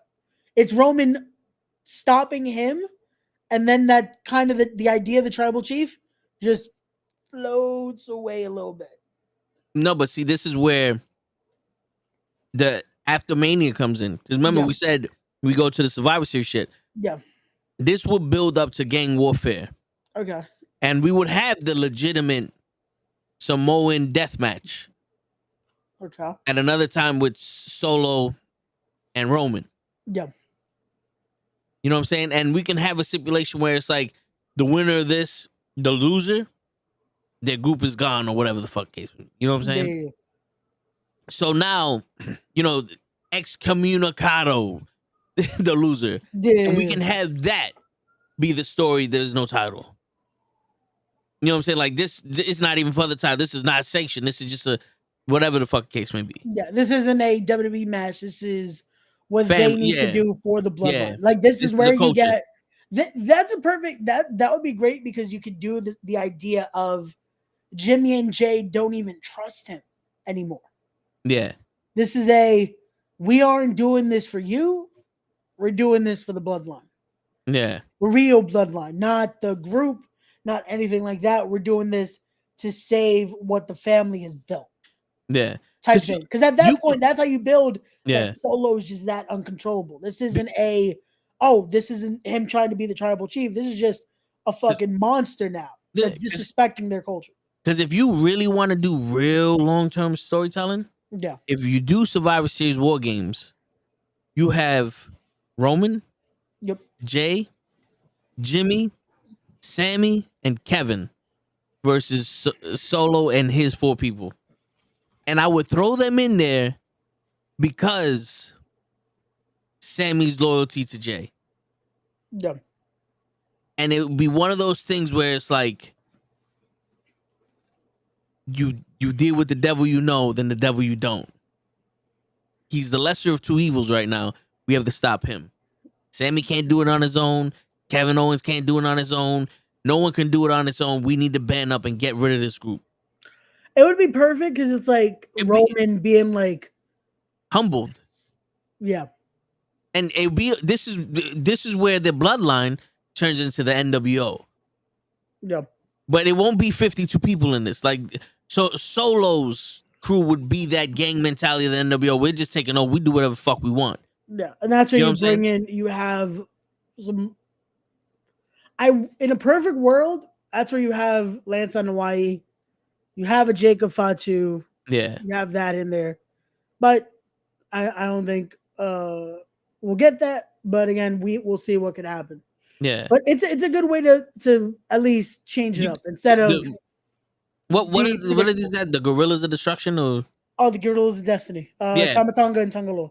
Have them come through, something. Yeah, just something where it changes the predictability factor of all. Yeah. But because this is what I need, Ray. Yeah. I need my wrestling to be holy shit. R-Truth just won the Royal Rumble. Yeah. Holy shit. This guy just lost the title. At any point. I don't want my wrestling to be, the tag team champions they have to win the match tonight because they're wrestling at the Rumble and they already got plans for them to go to WrestleMania with the title. So this title means nothing. This match means nothing.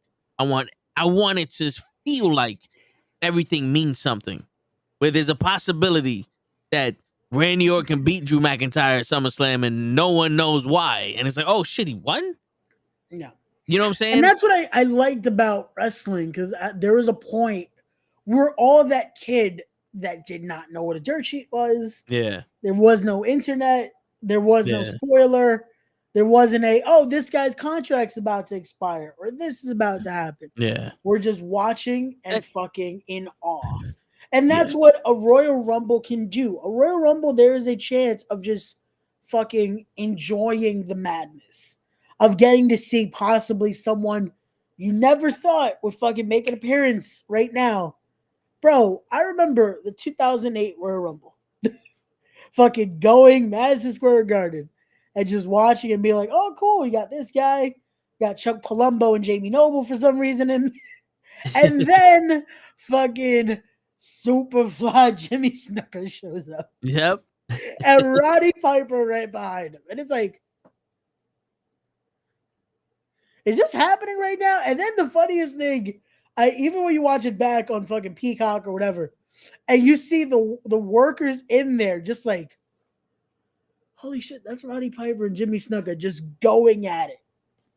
That everyone for fucking 2 minutes are just like, just watching. The fans are watching. The guys in the match are just like, yo, they're like, the funniest thing, you see Punk talking to John Morrison at the time, fucking like, yo, you see this shit? Like they're going, like they're calling spots, and it's just a moment like that, a genuine moment. No one was spoiled. No one knew fucking Piper and Snuka were gonna be there. Yeah, that's it. It's a genuine moment. Now it's like, yo, this guy's gonna show up tonight. It's like, oh, thanks. Like the last genuine moment I feel like we got like that was AJ. Yeah, and that was almost ruined because they didn't even have the hard camera on him. Yep. Because the Hardy one, everyone knew. The Hardy shocking debut, everyone knew. Yeah. Cody, that was the worst kept secret ever. For real. Punk, we all knew it was in habit. We said it. Yeah. Like, it's moments like that. If AJ Lee comes back, it wouldn't be surprising. It'll be enjoyable, but it wouldn't be surprising. You know what? It can be surprising if no one fucking confirms it. Yo, but right now it's just speculation. This is speculation. This is what I said. Yeah. Because you know me, I like to throw monkey wrenches. If you could dodge a wrench, you could dodge a ball. I said Jade, Mercedes, AJ, and I threw someone else out, Chelsea Green. The last four, number 30's coming out. Number 30 counts down 3, 2, 1. Tessa fucking Blanchard walks out. That's my surprise. That's the one where, oh shit, no one's ever gonna know that. No one's ever gonna see that coming. That's one of those, because everyone's mind's blown because now everyone gets to rewrite their story. Because, oh, Jade's going to win the Rumble because she needs to do this, so she's going to wrestle this. Now Tessa Blanchard's here. Now the daughter of one of the fucking Four Horsemen is in the same company as the female Four Horsemen. Now what do people run? People's minds going crazy. Who do you have to wrestle first? Charlotte Flair, Becky Lynch, Sasha Banks, or Mercedes Moné? You know what I'm saying? Like now people are like, wait a minute, Natty? Does she wrestle Natty? You have so many fucking different possibilities in your head, and no one even realized that she was a possibility to be in the Rumble. No. I said a real surprising Rumble would be Tessa Blanchard. I can see that, but she's hard to work with.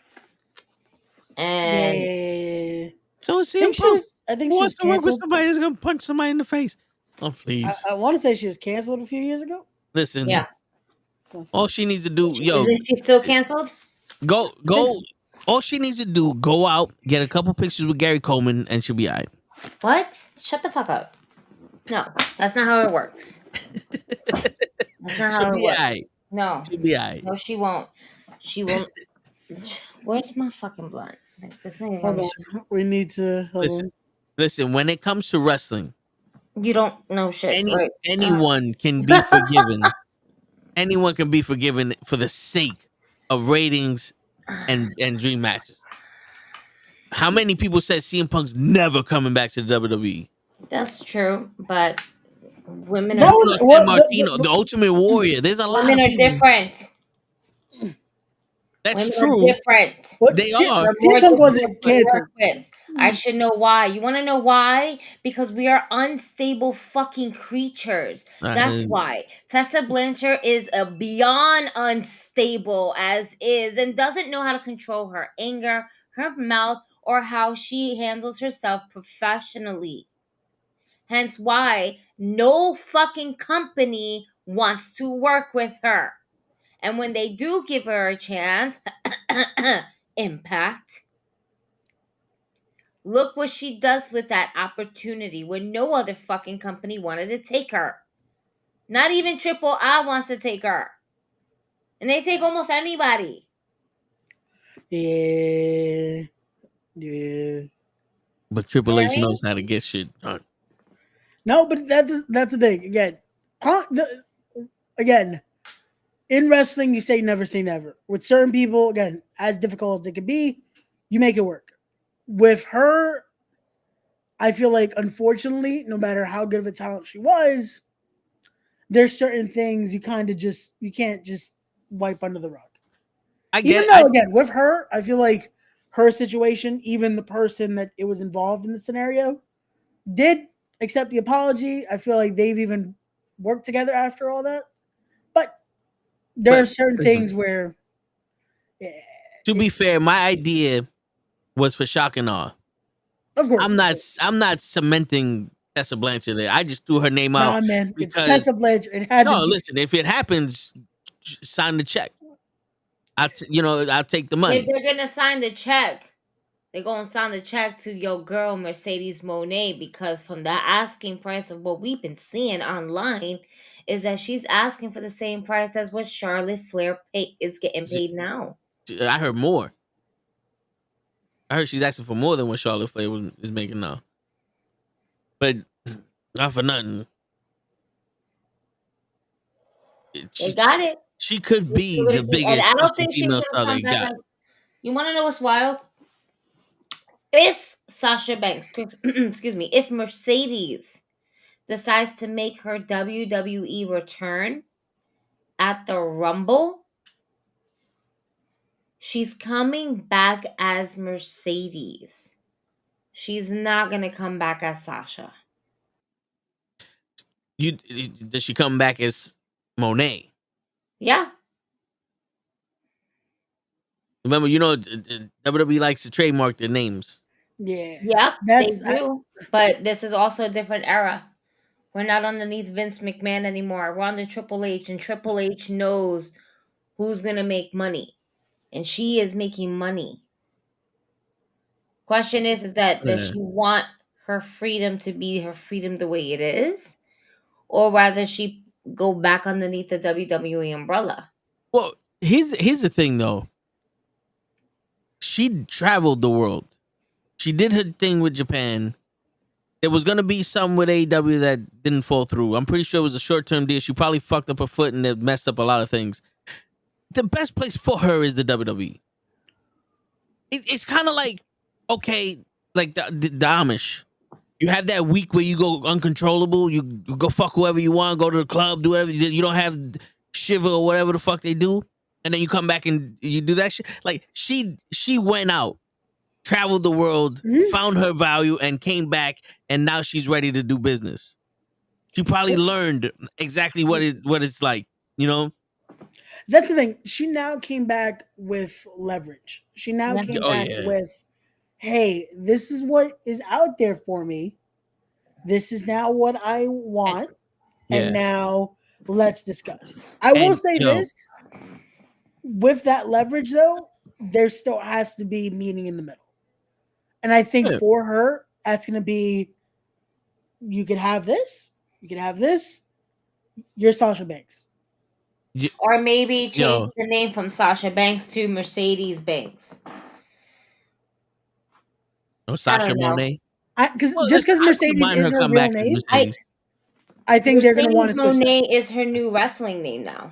Yeah, because Mercedes is her real name. That first part is her real name. There's one thing that we got from her, or we can get from her, is she can be another Cody. Like, I'm not saying that she made a organization, but with her being such a big star in Japan, she can bring other talent into the WWE. She worked with she worked with fucking Willow Nightingale. And that was a hell of a fucking match. You think that if they were looking for people, she would be on some, I know her. I could get her, like, we could get contact with her. You know what I'm saying? Like, she could be that gateway. Especially now that everyone thinks AEW's fucking up. Now, you know what I'm saying? Another question. because I'm not mistaken, Jade was still very much part of AEW during this time. Was it this time of her hiatus that she stepped away from AEW for a bit? That when we saw Mercedes at an AEW event. What? Yeah, Jay was already gone then because because it was at she was at Wimbledon, right? Yeah, That's where it Yeah. was. Yeah, It was at Wembley where she showed up, and Wembley. Yeah, my bad. and that she was supposed to. They said if she was cleared, she probably would have done a segment or anything like that. But unfortunately, her foot was already injured at that point. Yeah, It sucks that we can't come to terms and agreement, AEW and herself, because I would have loved to see a match between her and Britt Baker. Yeah, I would have loved to see that also, but I kind of want to see that under the WWE wagon. Yeah, because there's a lot of missed opportunities when it came to a lot of these matches that happen outside of the WWE. But some of them, like some of those big matches, they came to fruition. But I feel like Britt Baker in WWE and Mercedes Moné in the WWE with that train behind them will be a lot bigger than if they were in AEW. Yeah. It's I'm not sure why the Britt Baker jump didn't happen quicker. Like when she was still in the Indies, why they never how that didn't come into fruition. Because even for NXT, the one appearance she had, she said it was just it wasn't even a tryout. It was just, I'm a local talent. Well, but I think now that she's made a name, I think it works a little better. Was she going out with Adam Cole at that time? I don't know. Say his name right. So the way I see it is when we saw All In the first time and she was on there, I was like, she's all right, but there's nothing really much there. And then when she made herself in AEW, when she got injured and then she came back and she had this shit with Big Swole and she just came back. This text in Spanish. Thunder Rosa? And Thunder Rosa and Rio and all these matches that she had with all these, she made herself that way. Yeah. Well, that was the thing. That was now, even again, it was TV exposure. We now get to see her become a character. We get to now see her work TV style and perfect herself in that way. So yeah, it definitely did help her. And I could see now, again, now she has leverage of, hey, this is what I've become. I've been a cornerstone of a company. What are you going to offer me? Because this is what they offer me. Now, how can we play? And not for nothing, I don't know what it is about AEW, but for some reason, when someone loses that championship, it always feels like that's the end of their career. Yeah. Because when Britt Baker lost it, it's like, all right, what now, Britt? Like, what? You go home? Yeah, like there's nothing else for you. Let's bring the Owen Hart. The Owen Hart championships, which we can't defend and only wear only on special occasions. Now, there's a lot of work that AEW just overall needs to do within itself as a company. We're starting to see the cracks, and we've been seeing it, but we're seeing it a lot more, and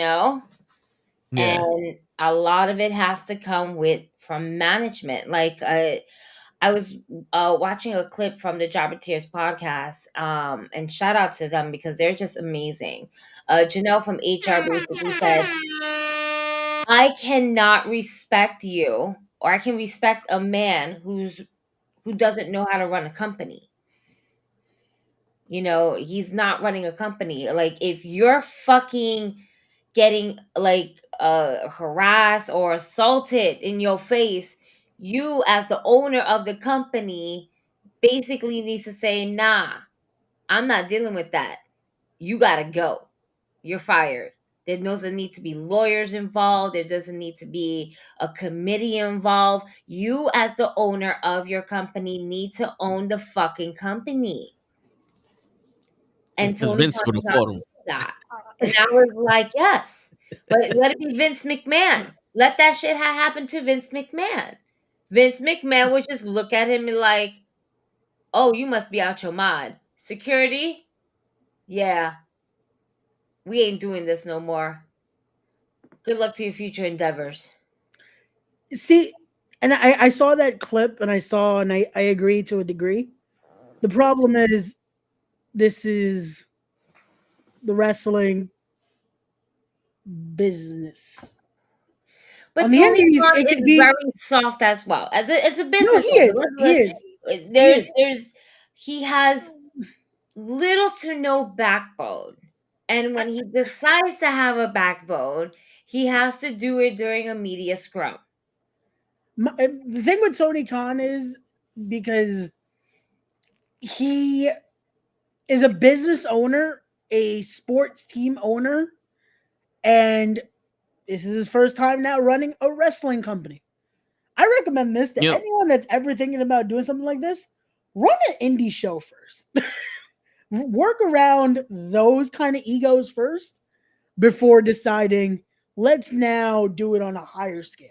You know what? That's where what it was is that Tony Khan kind of like shot himself in his own foot because he was like, I don't need to do that because I have the Young Bucks. I have Kenny Omega. I got Chris Jericho. I got fucking Cody Rhodes. The one thing that Tony Khan, like, you hear these stories from people who meet Vince McMahon, it's always, this motherfucker's crazy, but like, he's been a father figure to me. He doesn't ask anybody to do something that he wouldn't do himself.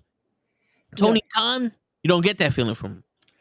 Everyone goes, I'm pretty sure if back in a couple years, when people start doing interviews about how they were with Tony Khan, Moxie's gonna be like, Tony Khan felt like the biggest fan I ever met. Yeah. He felt like the biggest fan I ever met. And that's why a lot of these people take liberties with them. But also, as a man, not even as like an owner, as a man, you have to stand up for yourself. Vince, when Brock threw the title at Vince, you saw Vince go, you fucking asshole, to Brock. At 70-something years old, Vince ain't doing nothing to Brock. Brock kill him. But he still was like, yo, fuck you. You know what I'm saying? Because you don't do that. Like, as a man, this is also Vince, now at 77, that has been in this business for how long? Right. And he's been around this business for how long?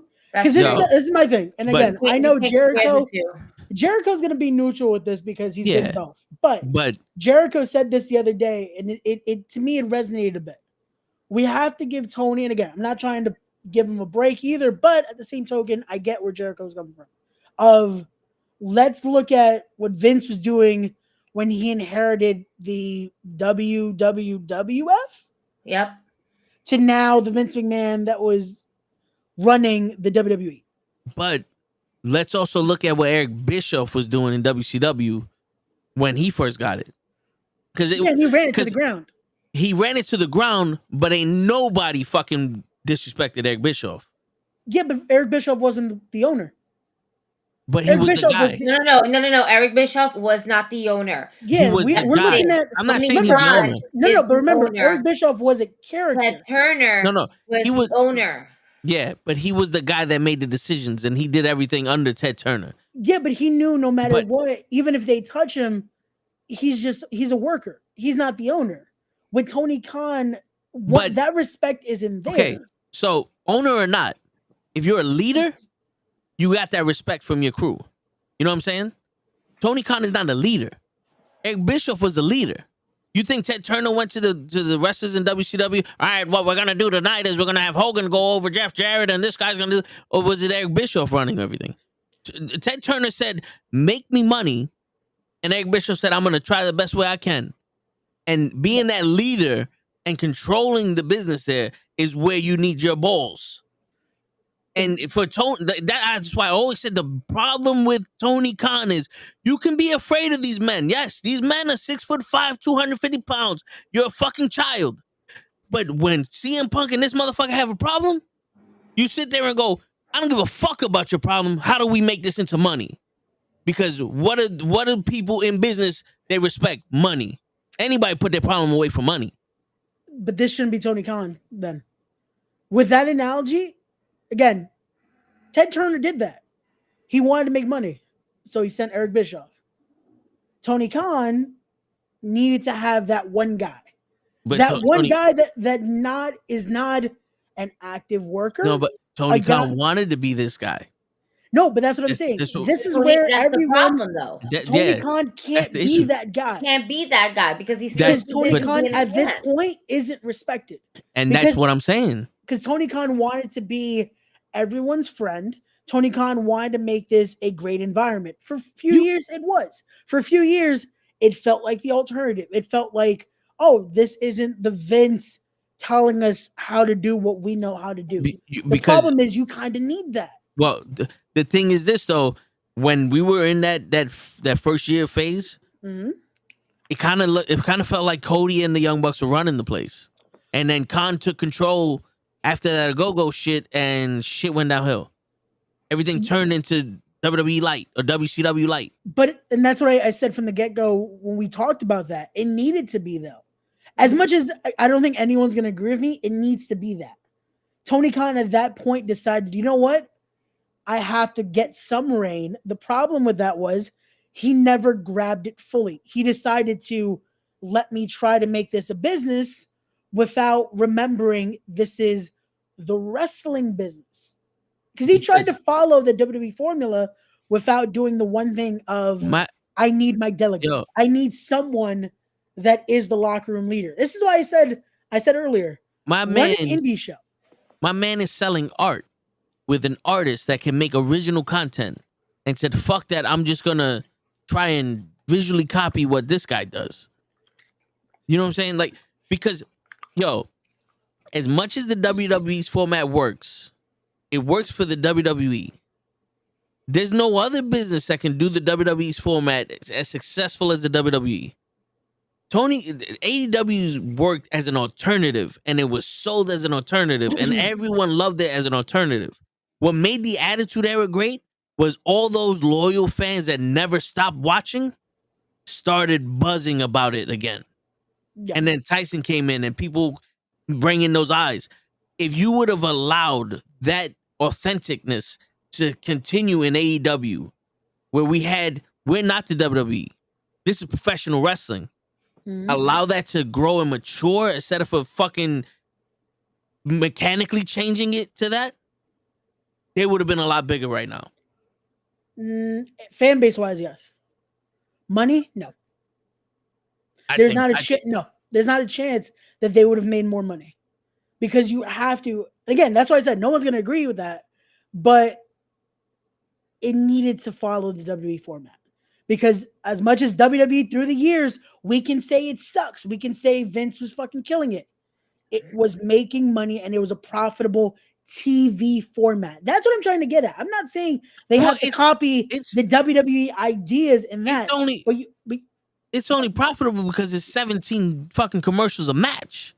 But that is because they have the format for TV. This is what I'm trying to get at. They also have the habit. Because not for nothing, on Monday night, if we wasn't doing the watch along, I'd be like, there's nothing on TV but Monday Night Raw. I don't watch NFL Monday Night Football. I throw on wrestling. SmackDown is like, we throw on that. There's wrestling here. We throw that on that. No, but that's for us. If there are people, but no matter what, that are gonna watch. Yeah, but Eric Bischoff even did that with his scheme with Nitro. How can we make it different than the WWE?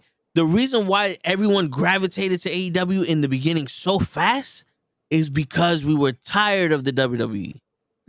All AEW did was successfully make WWE the way we wanted it.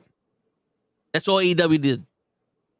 Because we're sitting here talking about how when Vince McMahon's gone, Triple H changed it, and now we're seeing new stars, we're seeing longer storytelling, we're seeing this. AEW successfully made WWE a better product. Because when you copy someone, you can never be better than them. They're playing catch up every time. Yeah, but and that's the thing. I'm not saying they have to be better. I'm just saying it's for it to be able to survive. For them to be able to survive in this market now, because that's the thing. It's still lasting. When we talked about the other day, their numbers. and their profit margins and what they lost. The And this and that. crowd attendance on top of They that. need to be able to copy that format in order to break even. Yeah. Because if not, they're going to be ECW. Because as much as ECW never sold out and Yep. it became the alternative, it Yep. lost money every fucking year.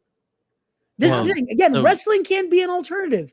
Independent wrestling tries to be. But look at the companies that are making money and look at the companies that are losing constantly and The- constantly and constantly. And look Again, at this we year can- alone. Tony Khan lost more money this year alone. Well, when we looked at, he spent more money than he made. Yeah, because But, it's yeah, again Because trying to switch again, things. he No, but- is not buying. He's not. So it is the thing. I've said it before, and I'll say it again. Tony Khan needs to invest the money on the business and not on so much on getting the next hottest release wrestler that Yeah. was released by WWE. Okay, he needs to invest more into storytelling that makes sense instead of these matches that just are one-offs. And I'm not talking about the tournaments that we're having right now. I think that is fantastic. Shit, when we first started with AEW, it was a fucking point system. And that's what made it you fucking unique, Yeah. right? That's what made it unique. You actually saw a record win and loss, and you see the track record Yeah. and everything. You don't get to really see that. Now all of a sudden it's kind of like an offs, like they have it there next to their names. Oh, look at their win loss of this year and da. But some be bullshit. Yeah. You can tell. Yeah, they definitely, the record system, I feel like what they tried to do and what it became, it was just like, oh, okay, so now we're gonna pad these up like crazy. Yo, how'd you get 77-2? Where'd those 77 matches at? And all those house shows. It's just really It's off. like, damn. Now, Yeah. But again, it's when we look at that, and again, the number, the money wise, all that, again, they're gonna lose money now. They're Yeah. still at that start. But Oh. to the fact of, are they losing enough that's killing it? Or are they losing where, again, it's going to make it a better product? I think that's the thing that AEW is right now doing better than prior companies.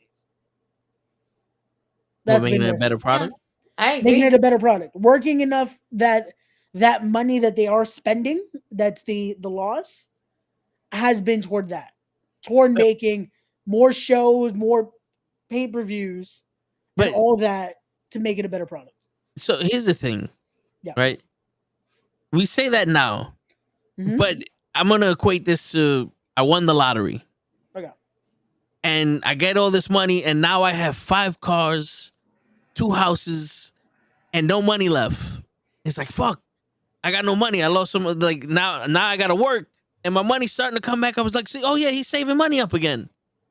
You didn't need the 15 cars, the 4 houses and the 5 cars. You could have been good with 1, and you could have built up slowly and invested this, and then got the car here and there. Like, what AEW did was pretty much, we got Dynamite. It exploded. We got all these wrestlers. And now we need another show. And now we bought ROH. And now we need a show for that. And now we need another show. We have 3 AEW shows plus 1 on the internet. And how many fucking wrestlers in the first 3 years? Like, That's Yeah. the problem that Tony Khan has. And he's thinking more about quantity instead of quality. Yeah.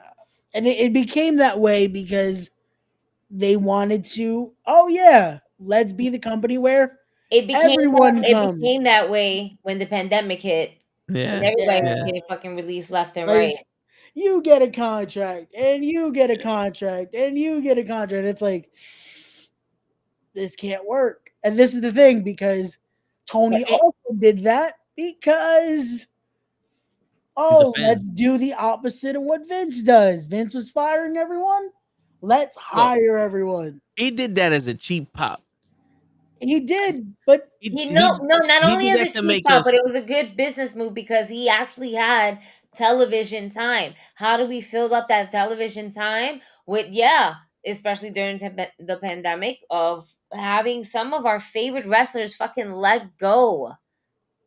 Like, we had some of the best wrestlers let go. We had they let go Bray Wyatt.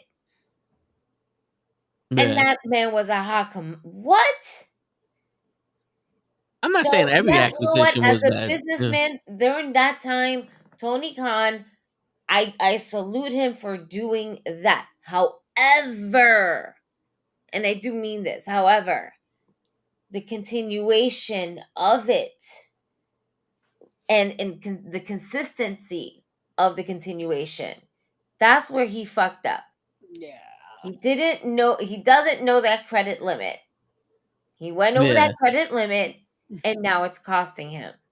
Yeah. So what do we do moving into 2024? What does, AEW have to do in 2024 to go ahead and get that revenue up? How do we get here? Because that's where they're at. To just even be up here. And this has nothing to do with competing with WWE. No, yeah. Because reality is you cannot compete with the WWE. No. You don't And have I think the funds for it. That right there is what saves them. They need to, again, like I said, their format, yes, you could copy it, you could do whatever you need to do to make your product stable. But in order to make it profitable next year, you have to now focus on what is going to enhance. Not keep it afloat, but enhance it right now. Not being like, oh yeah, okay, this is what's going to get the market. Now you have your fan base, you have a steady roster. Now let's make it work. Let's not fucking, who else can we pick up right now? No. Work on your roster and let's now do something. One of the ways they can make it profitable is if, and I'll take a pun from you, Ray. You take the WWE's method. You get one guy. You try in the beginning of the year, you try out multiple, but you get one guy and you strap a rocket on his back, and you see how far he can take it.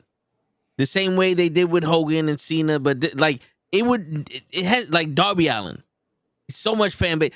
Put him in a situation where he's the guy that people are coming to see, and the more people come to see him, the more everyone else gets exposure, and you can showcase your other guys, your fucking Triple I guys, your fucking guys from New Japan, and people come there and they see that and they like them. That's what Tyson did for the WWE. People were like, "Oh, Tyson's on Raw." Somebody fought Tyson on Raw. Who the fuck is this guy? Stone Cold. He's a crazy motherfucker. Everyone loves Stone Cold because he's a batshit crazy dude. And they watched Austin because he's crazy. And they carried that onto him fighting Vince McMahon and The Rock and throwing the fucking belt over the thing. He never changed from that guy that was willing to fight Tyson till now. And people loved it for him. We need that one guy that's going to allow people to come in and see this and then let them get their guys and keep them with why people like them. They already, it's perfect that you said that because they kind of already started doing that with one guy. And we loved him at the last pay-per-view. And everyone is loving the entrance. They just have to finally pull the trigger. Swerve. And give him the title. Swerve. Just give him the title. At this point, might as well. Because that is that guy right there. Mm-hmm. Everyone is focused on, he's right there. He's right there. Yeah. Give him the title. Because that would be your guy. That is now, you showed, we know what to do with him. We allowed him to encompassate what he needs. Let's make him money. Yo, me and Show today at work did that dance. Okay. And my boy was like, the fuck is that? I said, oh, you don't swerve when you drive? And he's looking at us, and I can see in his eyes, like, that's kind of a cool day. He's like, why didn't you do that shit at the work party? He's like, my back was fucked up. I ain't doing it. But you can't do it without having the song. But imagine now, Swerve Strickland, everybody loving him. You make that a TikTok dance. The kids are doing it. You get that one person that does it, like, oh shit, Swerve, what? That's where it came from. Let me show you. And everything connects because a lot of people, they love the Bella Twins because of Total Divas. And then they'll watch WrestleMania because John Cena proposed to Nick. You know what I'm saying? Like, that's another avenue you get. Social media is free. You get that dance out there on fucking TikTok and it's famous. That shit's free.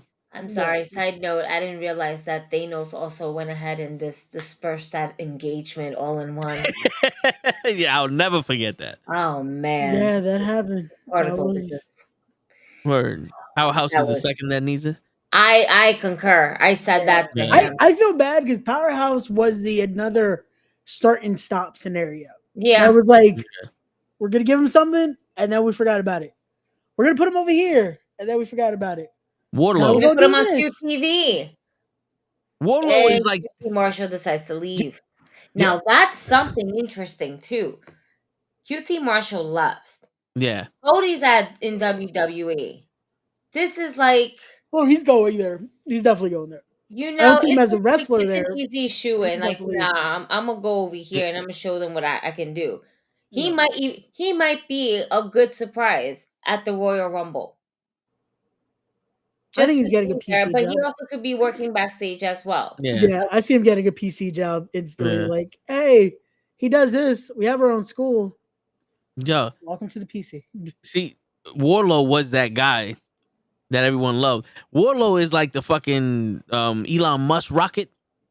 They're like, yo, this shit's about to break the boof. Fuck. All right, go back to the drawing board. No, Like, you know what? he was ready to go in the atmosphere, and then they said, "Fuck it, blow it up." No, We you don't know need what was Wardlow's fucking boom? Hey, we can't get Brian Cage right now. This guy looks like Brian Cage. You can do what Brian Cage does. Let's sign him. Boom. We start going up. Hey, Brian Cage is cleared. Okay, cool. We don't need you anymore. Yeah. That's what that was. Legit. I feel so bad because that's what it was. It was legit. Hey, you're going to be our Brian Cage. Boom. Oh, we got Brian Cage. Now. And now look at him. My man can't even dress in a suit one fucking night of his life anymore. What happened? He doesn't comb his hair. It's oily, it's greasy. It still looks great on him, but it's oily and greasy and dirty. Not full of yema. Not that day. Not yet, at least, right? I mean, those power bombs. The symphony. Oh shit.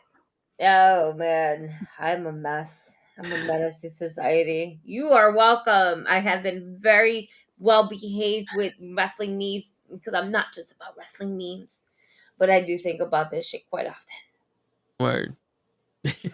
No, but that's a lot of stuff I think AEW needs to look into for 2024. Building who they have right now, making their product again where it feels like that alternative. Again. Yeah. And go ahead, I'll let you finish. No, I was gonna say it needs to be something where it feels like the alternative, even though we see, okay, we get it. You have to do certain things to keep yourself going, but make it where we're still interested. Yeah. And they have to control the narrative of what happens in that ring. Because I don't want about EC3. Yeah. I don't want I don't think he did that on purpose. I don't want Rick Ross in the middle of the ring. I know he didn't, but that's essentially what I thought. EC3. You know, fucking Braun Strowman. You know what's funny? I got to control the narrative from LeBron James. When you said it, I was like, "Oh shit, they are wrestlers." I'm sorry. Yeah, that was the thing. That was their failed show. But I don't want Rick Ross in. Let's face it, I'm a fucking fan. I don't give a shit. I don't want Rick Ross in my ring going, "You a big motherfucker." We can see that, Rick. Nah. Like, if you're not gonna add value, you don't need to be here. Nah, man. I'm sorry. I'm just gonna say, let him be the R-Truth that AEW needs, because that nigga had me die. There's certain celebrities that's like, they're just so dumb being there that it's just funny to watch them to be there. Like, I actually appreciated Rick Ross being there just because of that. Like, yo, Snoop Dogg was fucking jumping off the top rope. Like, that was so unnecessary and we couldn't see, but that would always bring me laughter and joy in my heart. Like, This But motherfucker right here. but I got respect for Snoop.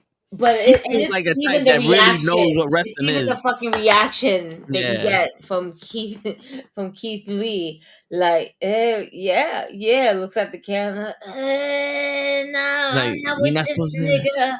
I'm still trying to be employed. It's listen, there was a lot of stupid shit when it comes to celebrities and everything. I didn't mind Rick Ross whatsoever on my AEW television because it added some type of comedic value to it. And I think sometimes we need that little break to just laugh at the most dumbest shit because you need that break. And it's Yeah. either laugh at that or watch Tony Khan come out having another, nervous breakdown. Yeah. Um, But the thing is though, it's like it was funny, but I don't think they wanted him to do that. No, they have no control because Tony Khan doesn't Yeah, because have it's like, control of oh, his company as just we give come him the full mic. circle back to the original Yeah. conversation. Give him the mic. This is what I'm saying. You got to control the narrative because I'm pretty sure, besides who the fuck is Lonzo Ball or his father? I remember that shit. Besides him, And the everybody Miz that goes show. out in that ring knows their job, their assignment. Yeah. I mean, Outside of without it. Steve-O and Chris Pine. Yeah. That shit was That was so funny. Like looking Oh, back at Umaga it. told them their assignment. Umaga made sure they knew their assignment immediately. Well, I mean, they forgot it because Umaga knocked it out of them. But he said, you know what? Fuck it. Extra credit homework. Boot to the face. Fucking straight. Yeah. But that's the thing. That's another thing. Is like, yo, respect this ring. Yeah, no, that I agree. This is why we say respect. Gunter would have fucking slapped Yeah. the shit Respect out the of him. podcast. Oh, 2024. We need to get Toe a Respect the Craft t-shirt so he fucking doesn't forget the name of the podcast. Oh, I know the name, but I want to say respect the podcast. I'm gonna get that on a t-shirt for next year. Respect the podcast. That's it. Podcast. Shit. Your name is somewhere on this fucking screen here. It is. Right? It's right above Gigi on the tree. You see? It's right above Gigi on the tree. I saw. Oh shit, that's great. And then Gigi's to your left by the tree there. We got everybody. Oh, was your right? On the screen right now, it's to my right. Oh, so you The mirrored logo, the yeah. I see it to the right. And I see, Same. Yeah. Here, present. Yeah. See, this is my right. No, but I'm saying. No, how this is looking, like how the people at home are seeing this. What are you doing? I'm trying to get. I'm like to your right. Like if you lift up your right hand, Ray. We understand because we can actually see the wording on your shirt where it says wrestling. If it would have been the other way, it would have been backwards. Yeah, that's what I'm saying. Okay. But like, if I'm pointing at you, you're on my left. You know what I'm saying? So that's why I said to your left, Ray. Yes, to my left, the logo. Yes. The logo's there. Yes. Yes. See, that's what. Yes. See, Tony Khan, you see how we settled this shit like adults? We didn't need glass. Sure. No, but it gave me anxiety. We need to use real glass. All right. All right. So let's see. So who we've been talking about? WWE, AEW. Mm-hmm. It is said that a couple wrestlers are indeed their 90 days clause are up. We already seen pictures of Dolph Ziggler. Yo, those 90 days. Ali is fucking. He took over today. With the 2017 shit. Yep. Bro, the amount of the confirmed bookings for that guy alone, I was like, "Yep, are you gonna have a day off in 2024?" Like, everyone has Ali confirmed for a booking. I was like, damn, we gotta confirm for the podcast. Cause Even that guy outside has Ali confirmed for. Word. Bro, you want to know what's wild? My window's closed. Damn, that dude is I crazy. swear to you, that's why I don't got my hoodie on. The window's closed. My dude was like, "Yo, I got him too." He booked them too. Yo, Definitely did. It's all But- right. We're gonna book him too. You're gonna be Word. extra busy putting in overtime. Sorry. yo, He got this. because he's confirmed. I already saw him versus Gringo Loco. I think was the first one that GCW pushed out. Then him versus Mike Bailey. I think is happening at Prestige. Wow. It's him versus who else did they announce? Him versus Myron Reed is happening at one place. They're legit. It just kept coming out. I was like, All the damn. people he showed in the pictures, in the. Not all of them have been confirmed so far. Oh, okay, all right. But that was those are like people he wants to wrestle. So, Which is a nice name, fucking list of names. Though. Yeah, it is. Yo, Gigi, you know Ray knows him, so we're gonna tell Ray to get him on the show. I don't think I wish I did. I don't know. I don't think Just Ray like knows those him. fucking kids, Ray. I know when you're lying. I can tell you're lying because when you're lying. No, don't do that. We don't do that. I don't know him. Remember I wish I did. Your, That'd be amazing. remember your bedroom matter. I hope to meet him next year. Yo, 2024 but is you gonna know be Porto big. Gringo. What was his name? Porto Gringo. Who? What? Porto Gringo. Who's the guy that you said he's fighting Loco. first? Oh my god. Gringo Loco. Loco. There Gringo you go. Loco. I said Loco met Gringo him. because he's Yeah. making me fucking El crazy. Poco Loco. You know him. No, Him man. talk to him. White I dude met with braids, Gringo Loco. good straight Hmm? Spanish. had a and shit. He's conversation. fucking Text dope, man. Text him and be like, "Yo, get Have you Ali ever up seen on him here." wrestle, Toe? No, I've never. I don't even know what he looks like. Dude, look him up. Do yourself a favor. Look him up. Loco Gringo. Gringo Gringo Loco. Loco. Fucking Shout guy. out to the base god. Gringo Learn Loco. something. Facts. I'm too old to be. I learned JPT. Shut the fuck up, all right? Just go Chat on GPT. Google, all right? Yo, I'm on his Twitter. Which one is yes. he? Is he? Hold up. Which one He is should be. You're on his I am Twitter. base god. Which one is he? There This one. you go. That Yes, one. the Yes. guy. All right. That is There you Gringo go. Loco. Get a better one. There you go. Oh shit, he wrestled Azrael. Hey. See, I told you knew him. I said I knew Gringo Loco. I didn't say I knew Mustafa Ali. So there you go. Oh shit, he had a Spanish That's fly. fucking fire. We Don't get get that him. Spanish fly. We get him to get Ali, and then boom, Mercedes Monet in there. Everybody's making money. Cell You know, phones and Mercedes beepers is not everywhere. coming. Stop it. She's coming. No, you no, gotta no, believe. no, no, no. I know the way of No water. one's breaking the bank like Oh, that. there you go. Him versus Train Miguel's happening. Wow. I know the way of water. You gotta believe. Look at that. Mustafa Ali versus Gringo Loco. That was the first one I saw legit when I opened Twitter this morning.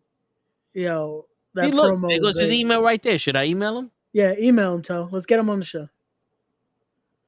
I don't. Let's get him on the show. I mean, do it while you're off the fucking air and shit. I mean, Facts. So you make I a mean, nice it's out professional- there on X, you know. So, but this There is you gonna go. be really interesting to see him just do whatever the fuck he wants to do. Yeah, I'm hoping next year to be at one of these shows, to be booked at one of these shows, because You know what I'm he hearing wants? some good things next year. He wants to be on the Knucklehead Network. I feel it. 'Cause Him and a today, Poco Loco. today I heard some good things about some companies I'm associated with. So big things happening next year. Big things. Nice. Very exciting to hear. So I would love to have a Gringo Loco here. he's good people. He's good people. He is He's definitely- so dope. Yeah. His That dude- wrestling movesets is so off the charts. Hit him up, Ray. He's Wait, kind of wait. busy right now because he was just wrestling.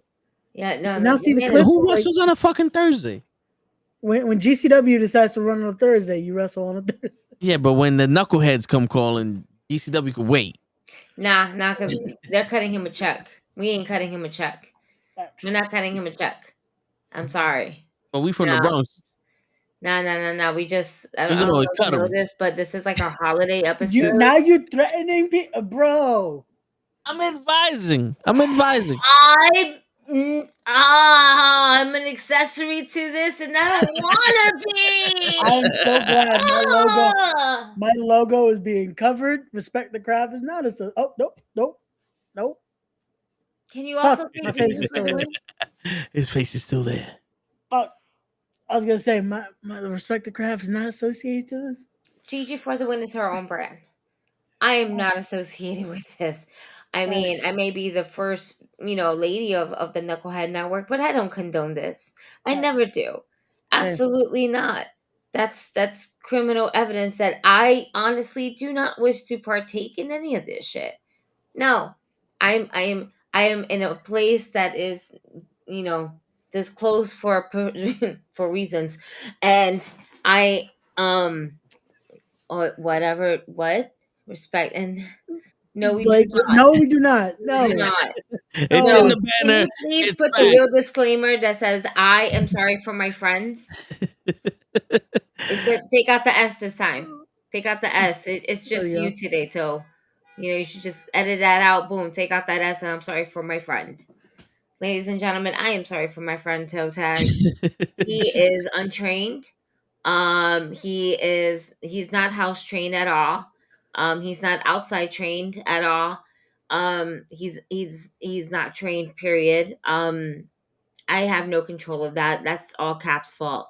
Because I'm not taking the blame for this. I just met him a couple years ago. It's your brother's fault for not taming you. Listen, No. man. You're just like, yeah. Damn. Cap, I was just trying to get out of it and not put the blame on me. He's a grown man, but he's a child. Jesus. Listen, man. This is what happens. Who did I send the email to? Oh man. Oh my And I god. could just copy and paste Oh for man, most. brain. Damn. What's her name? Ray? Christina Marie. Yes. I want to say that was the last one you sent. It's not the last one I sent. It's just one of the them. last one we spoke about. I don't know who you. Is that her name? Top Dollar showed up at GCW. I saw that he confronted Joey Janela. Did he go He's under about the to rope get- or over the rope? I can't wait to have him. I'm gonna get him on Respect the Craft now. Just that's it. I'm getting him on Respect the Craft. Damn, what's her fucking email? Oh I don't my know. god. While Toad does that, I'm gonna promote my boy show. We're gonna talk about How you gonna promote this your right show on our show? This is we don't stop here. I thought I Nah, told you that we won't stop. While you're You're doing that, doing something. We're gonna promote Violence and Suffering is coming back this February the 23rd. Already announced for the show.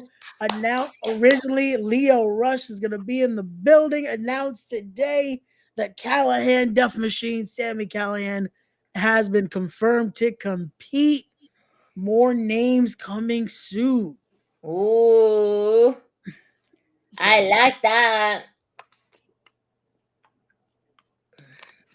Some of those names that might have been up with those 90 days might be there in February. So get your tickets now.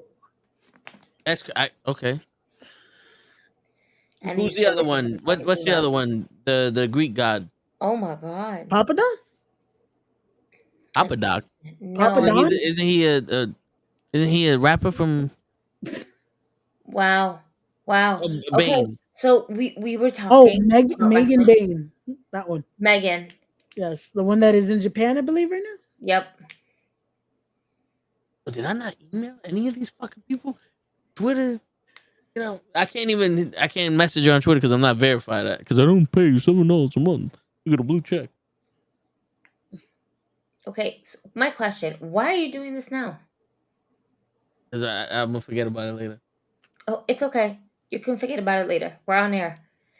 The show to The run. show must go on, sir. This is our last show of the I told year. Ray, I said, give me an email that I can use and just send to people. And he's like, I'll write it. And never nothing. Never wrote him shit. I sent you the email on air. When did you send it to me? How the fuck am I supposed to remember? See, because you never sent it. But I did.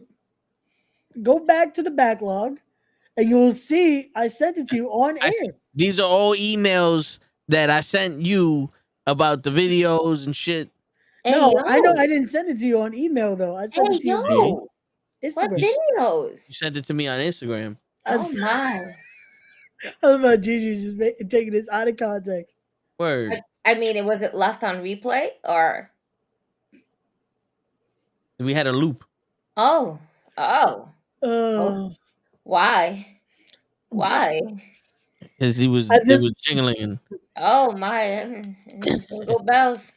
Jingle My bells. ding-a-ling! My ding-a-ling! I want you to play with my ding-a-ling! This act is over. That's the email you wanted me to send to them. We're fucking moving forward. Fuck this shit. Let's talk about this tournament. Who is the fucking devil? Who is the devil? At this When are we gonna point, get to the devil? Next week, it was an issue challenge to Samoa Joe, MJF for the ROH tag team titles. at this point, I'm saying it's fucking Adam Cole. I think it's Adam. You think it's Adam? You think it's Adam? At this point, if it's not Adam, I think the reaction is just gonna be Adam. The fact that Roderick Strong is doing it with everybody now is fucking amazing. Did you see fucking Marina Shafir's tweet?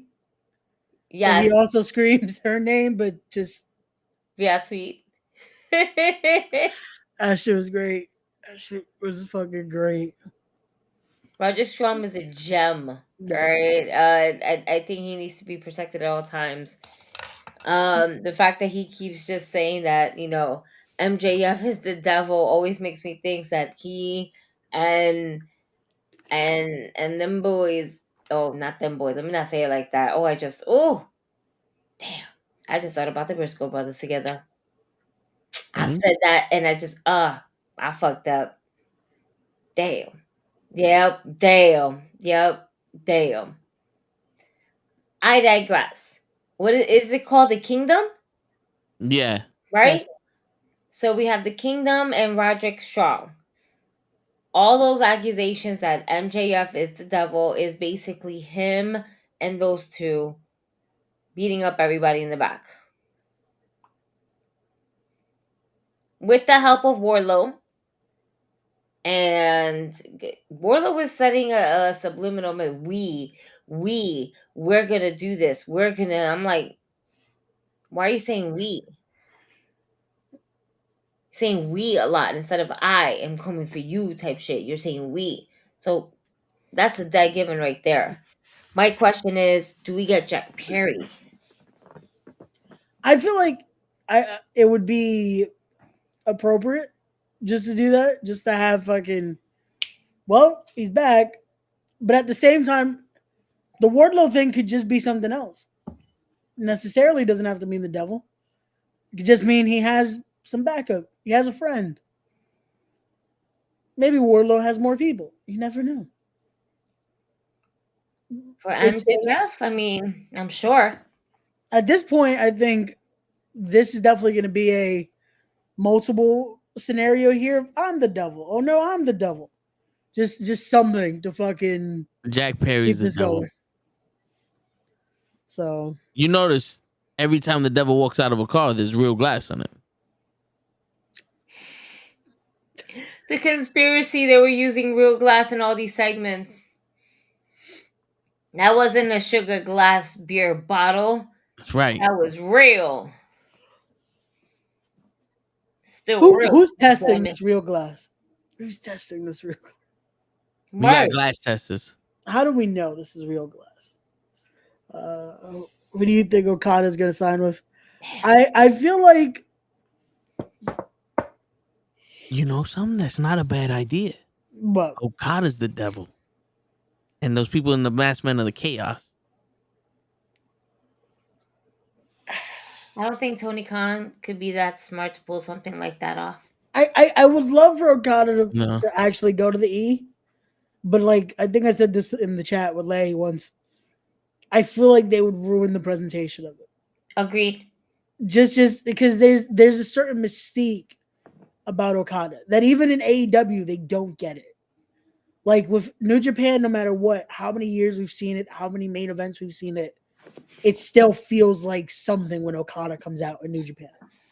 Yeah. Like, I feel like WWE won't be able to replicate that. Even though they are the company, I still don't think they'll be able to get that mystique we get when you hear the fucking... We had this mystique with Shinsuke Nakamura when he first came to WWE.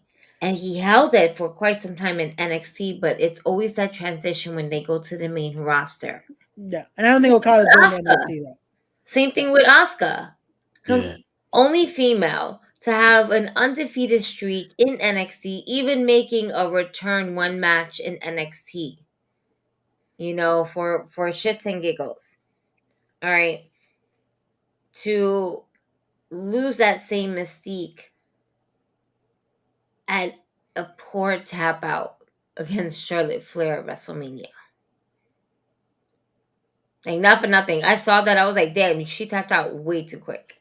Yeah. You could have built that up, or did you really feel like, come on? Yeah. The way it ended, bad. Just bad. So they would definitely miss the mark on having Okada come into the WWE. It would be grand for like a WrestleMania type shit, but with already know with WWE it's never a one-off.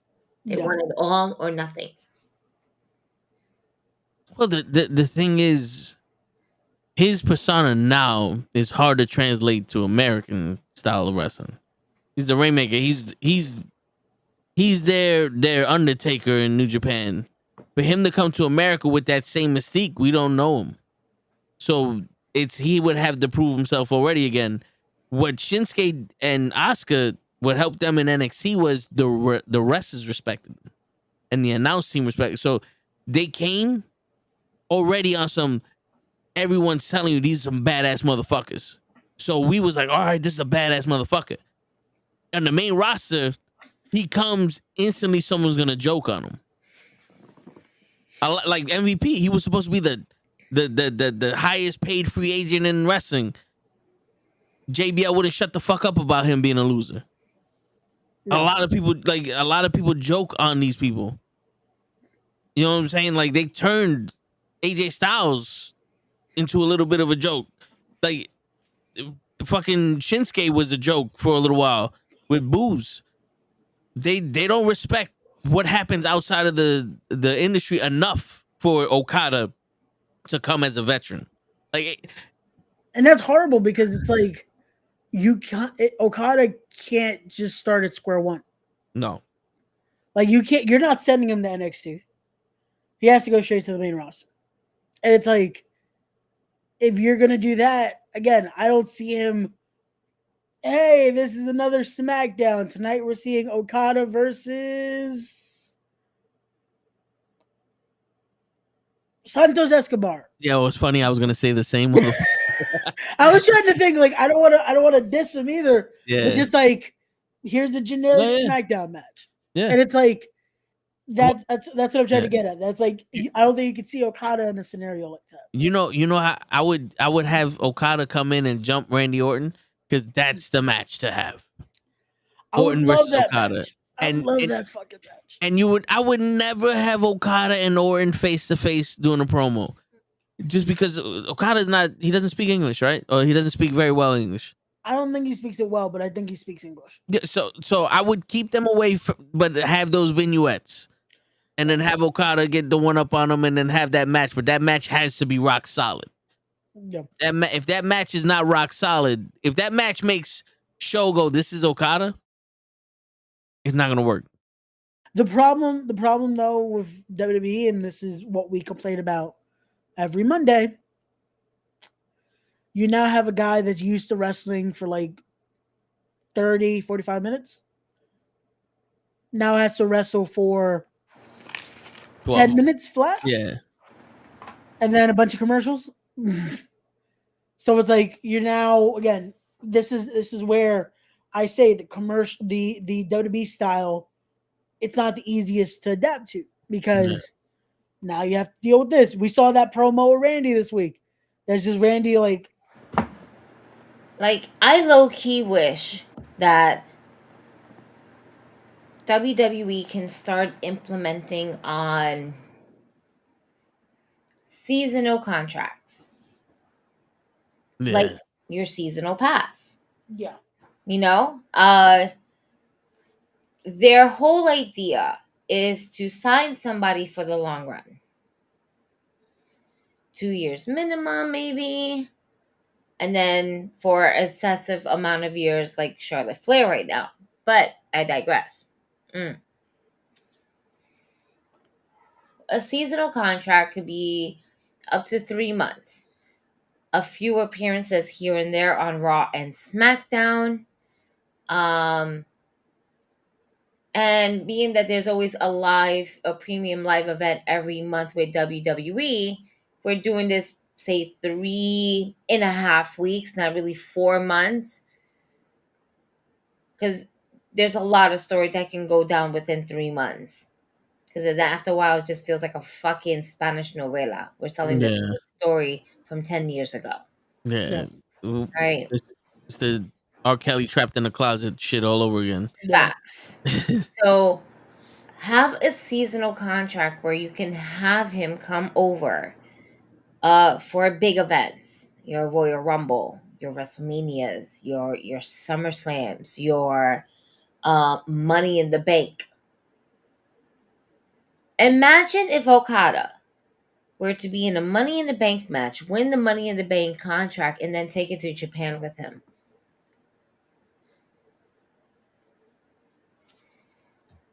That would be phenomenal. But have ready the champion at the time, because Okada is like, any wrestler wants to go up against Okada. Yeah. At their wrestling career, he is like, nah, you're someone I need to get in the ring with. And have it where, like, pretty much where the champion goes up to him and was like, yo, you should pick me type shit. I mean, it could also work the other way where he cashes it in, of course, because that is the concept of it. But in a way, just kind of switch it up. He's taking it to Japan, making it known, takes it back to the States, making it known. I can cash it in here. You want this? Come to Japan and have that seasonal pass with WWE's own wrestler, who is a full-timer. Yeah. And make that connection between Japan, like New Japan Pro Wrestling, and WWE. There has to be a way to bridge the gap without having to go ahead and sign these wrestlers for like years and years and years and do nothing with them. Yeah. That's the issue we have with both companies. They have these wrestlers locked down for years and they have nothing for them. No. And the only thing I think that helps AEW a little more is because they still have that leverage to do something like that. Yeah. That they're able to go to Japan. They're able to go to Mexico. They're able to go to the UK. They're able to go and still do indies. Like, that's why you see a lot of these guys. Santana is on a fucking indie show right now. He was on GCW tonight. Still under a contract with AEW. Moxley is doing Revolver every other month. And he's killing it there. He's doing New Japan. He's doing Wrestle Kingdom. Wrestle Kingdom this year is going to fucking be insane. Because they have so many AEW guys on there. The main event, one of the main events, because I think it's like a 3 main event card, is Moxley, Ospreay, and David Finlay. Another main event on that show. Okada versus Danielson too. Oh shit! Like, yeah, that's I forgot all about when is Wrestle Kingdom? Like January or February? January 4th and 5th, I believe. Yeah, it's in the beginning of January. Yeah, but it's fucking early. Shit, Thursday and Friday. I think so, if I'm not mistaken. We'll be pirates. Don't worry, I got you. All right. Doesn't it start at like 3 o'clock in the morning though? Some shit. It does. Yeah. Only 1 year have I stayed up and watched that shit. And bro, the 1 year that we did it was Okada versus Ibushi and Shinsuke for the Intercontinental title that main evented Wrestle Kingdom. Got you. That's the one that I think it was like 4 or 5 or some shit like that. No. Because that one, my brother was like, yo, we gotta see this. Oh, Ibushi and fucking Shinsuke are the best 2 wrestlers in the world, and they're main eventing, and it's for the Intercontinental title. They I beat was out the lucky world to catch it title. on YouTube the next day. Not no more, but Yeah. Yeah, I you used used to to. be able to. Like, it would be there instantly. No, I want to say it was for Omega Jericho. We did it. I want to say it was for that. And that card Oh, that was fucking great. good. But When it came out at the staying Rainmaker? up till that, I was just fucking like, Yeah. bro, And they're having to work and shit. man, bro, because we didn't. Usually, it's like, oh yeah, I'll wake up at that time to watch it. We stayed up all fucking night to watch this shit. Yeah. I had some of my boys over, and we're just at one point like this. I'm just on my fucking couch, like, yeah, I'm watching. Fucking the main event finally starts, and I'm like, here we go. Okay, can we finish? Like 2 minutes in. Okay, can we get to the point? Get to this It's My very man wanted to long. watch this shit and fucking It's fast so forward. long. Yeah. bro. We thought AEW Dynamite was long in Queens. They've Man, gotten better with their time, but this takes the cake, man.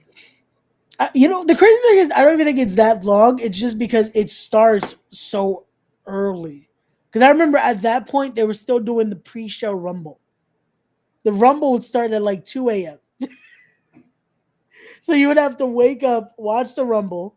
It would then be like 30 minutes of pre-show promos of just like the packages of what's about to happen. It's like, so I could have just slept through this and just come back later. Like,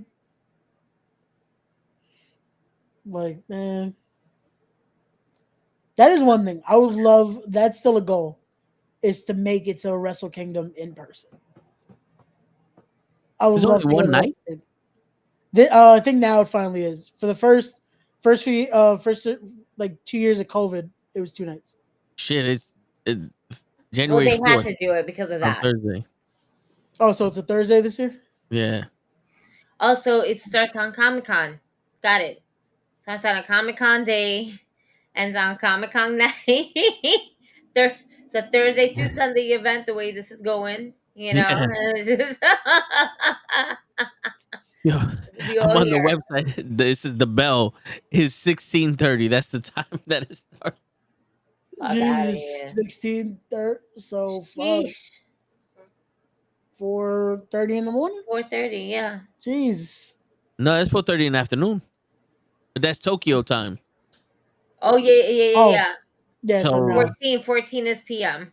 yeah. So, hold on. We're looking this up, fucking EST, because shit. Other than that, we're gonna you're have a 14 hours successful ahead year of us. ourselves. This is Yeah. while they figure that out. Let me just say, the Knucklehead Network is actually gonna have some amazing guests coming up in the year 2024. We got a lot of great wrestlers lined up for coming on the show. Hold on. Put me on the spotlight. I wasn't ready. You demanded this. Okay. You Yeah, pull the 2:30 trigger, a.m. man. Wasn't supposed Found to it. pull the trigger like that. Asshole. I'm just trying to find my notes here. That's old. I need notes. There we go. Boom. I don't have them on my phone because I should be dying all the time. But we do have a lot of guests coming on the show. We have just so many wrestlers that I just want to give props to every independent wrestler that we have ever come in contact, that we ever saw, and any show that we went to, on every show that we sponsored. We fucking love you guys. We appreciate you. Shout out to Battle Club Pro. Shout out to We Are Wrestling. Shout out to Invictus Pro Wrestling. Shout out to Wrestling Is Now. These are some of the great promotions that we were really blessed to go ahead and sponsor some amazing wrestlers. And along the way, we got to know them just a little bit more.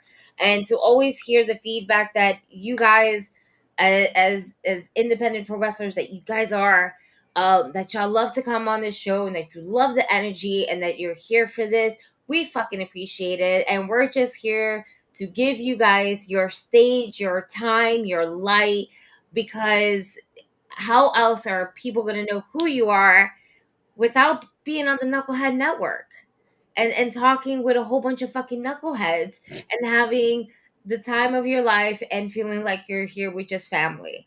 And with that being said, I do want to go ahead and just throw in a little bit of spoiler. One of our first interviews that we are dying to go ahead and start to kick off this new year is going to be none other than PJ Savage. All right, they just dropped the video.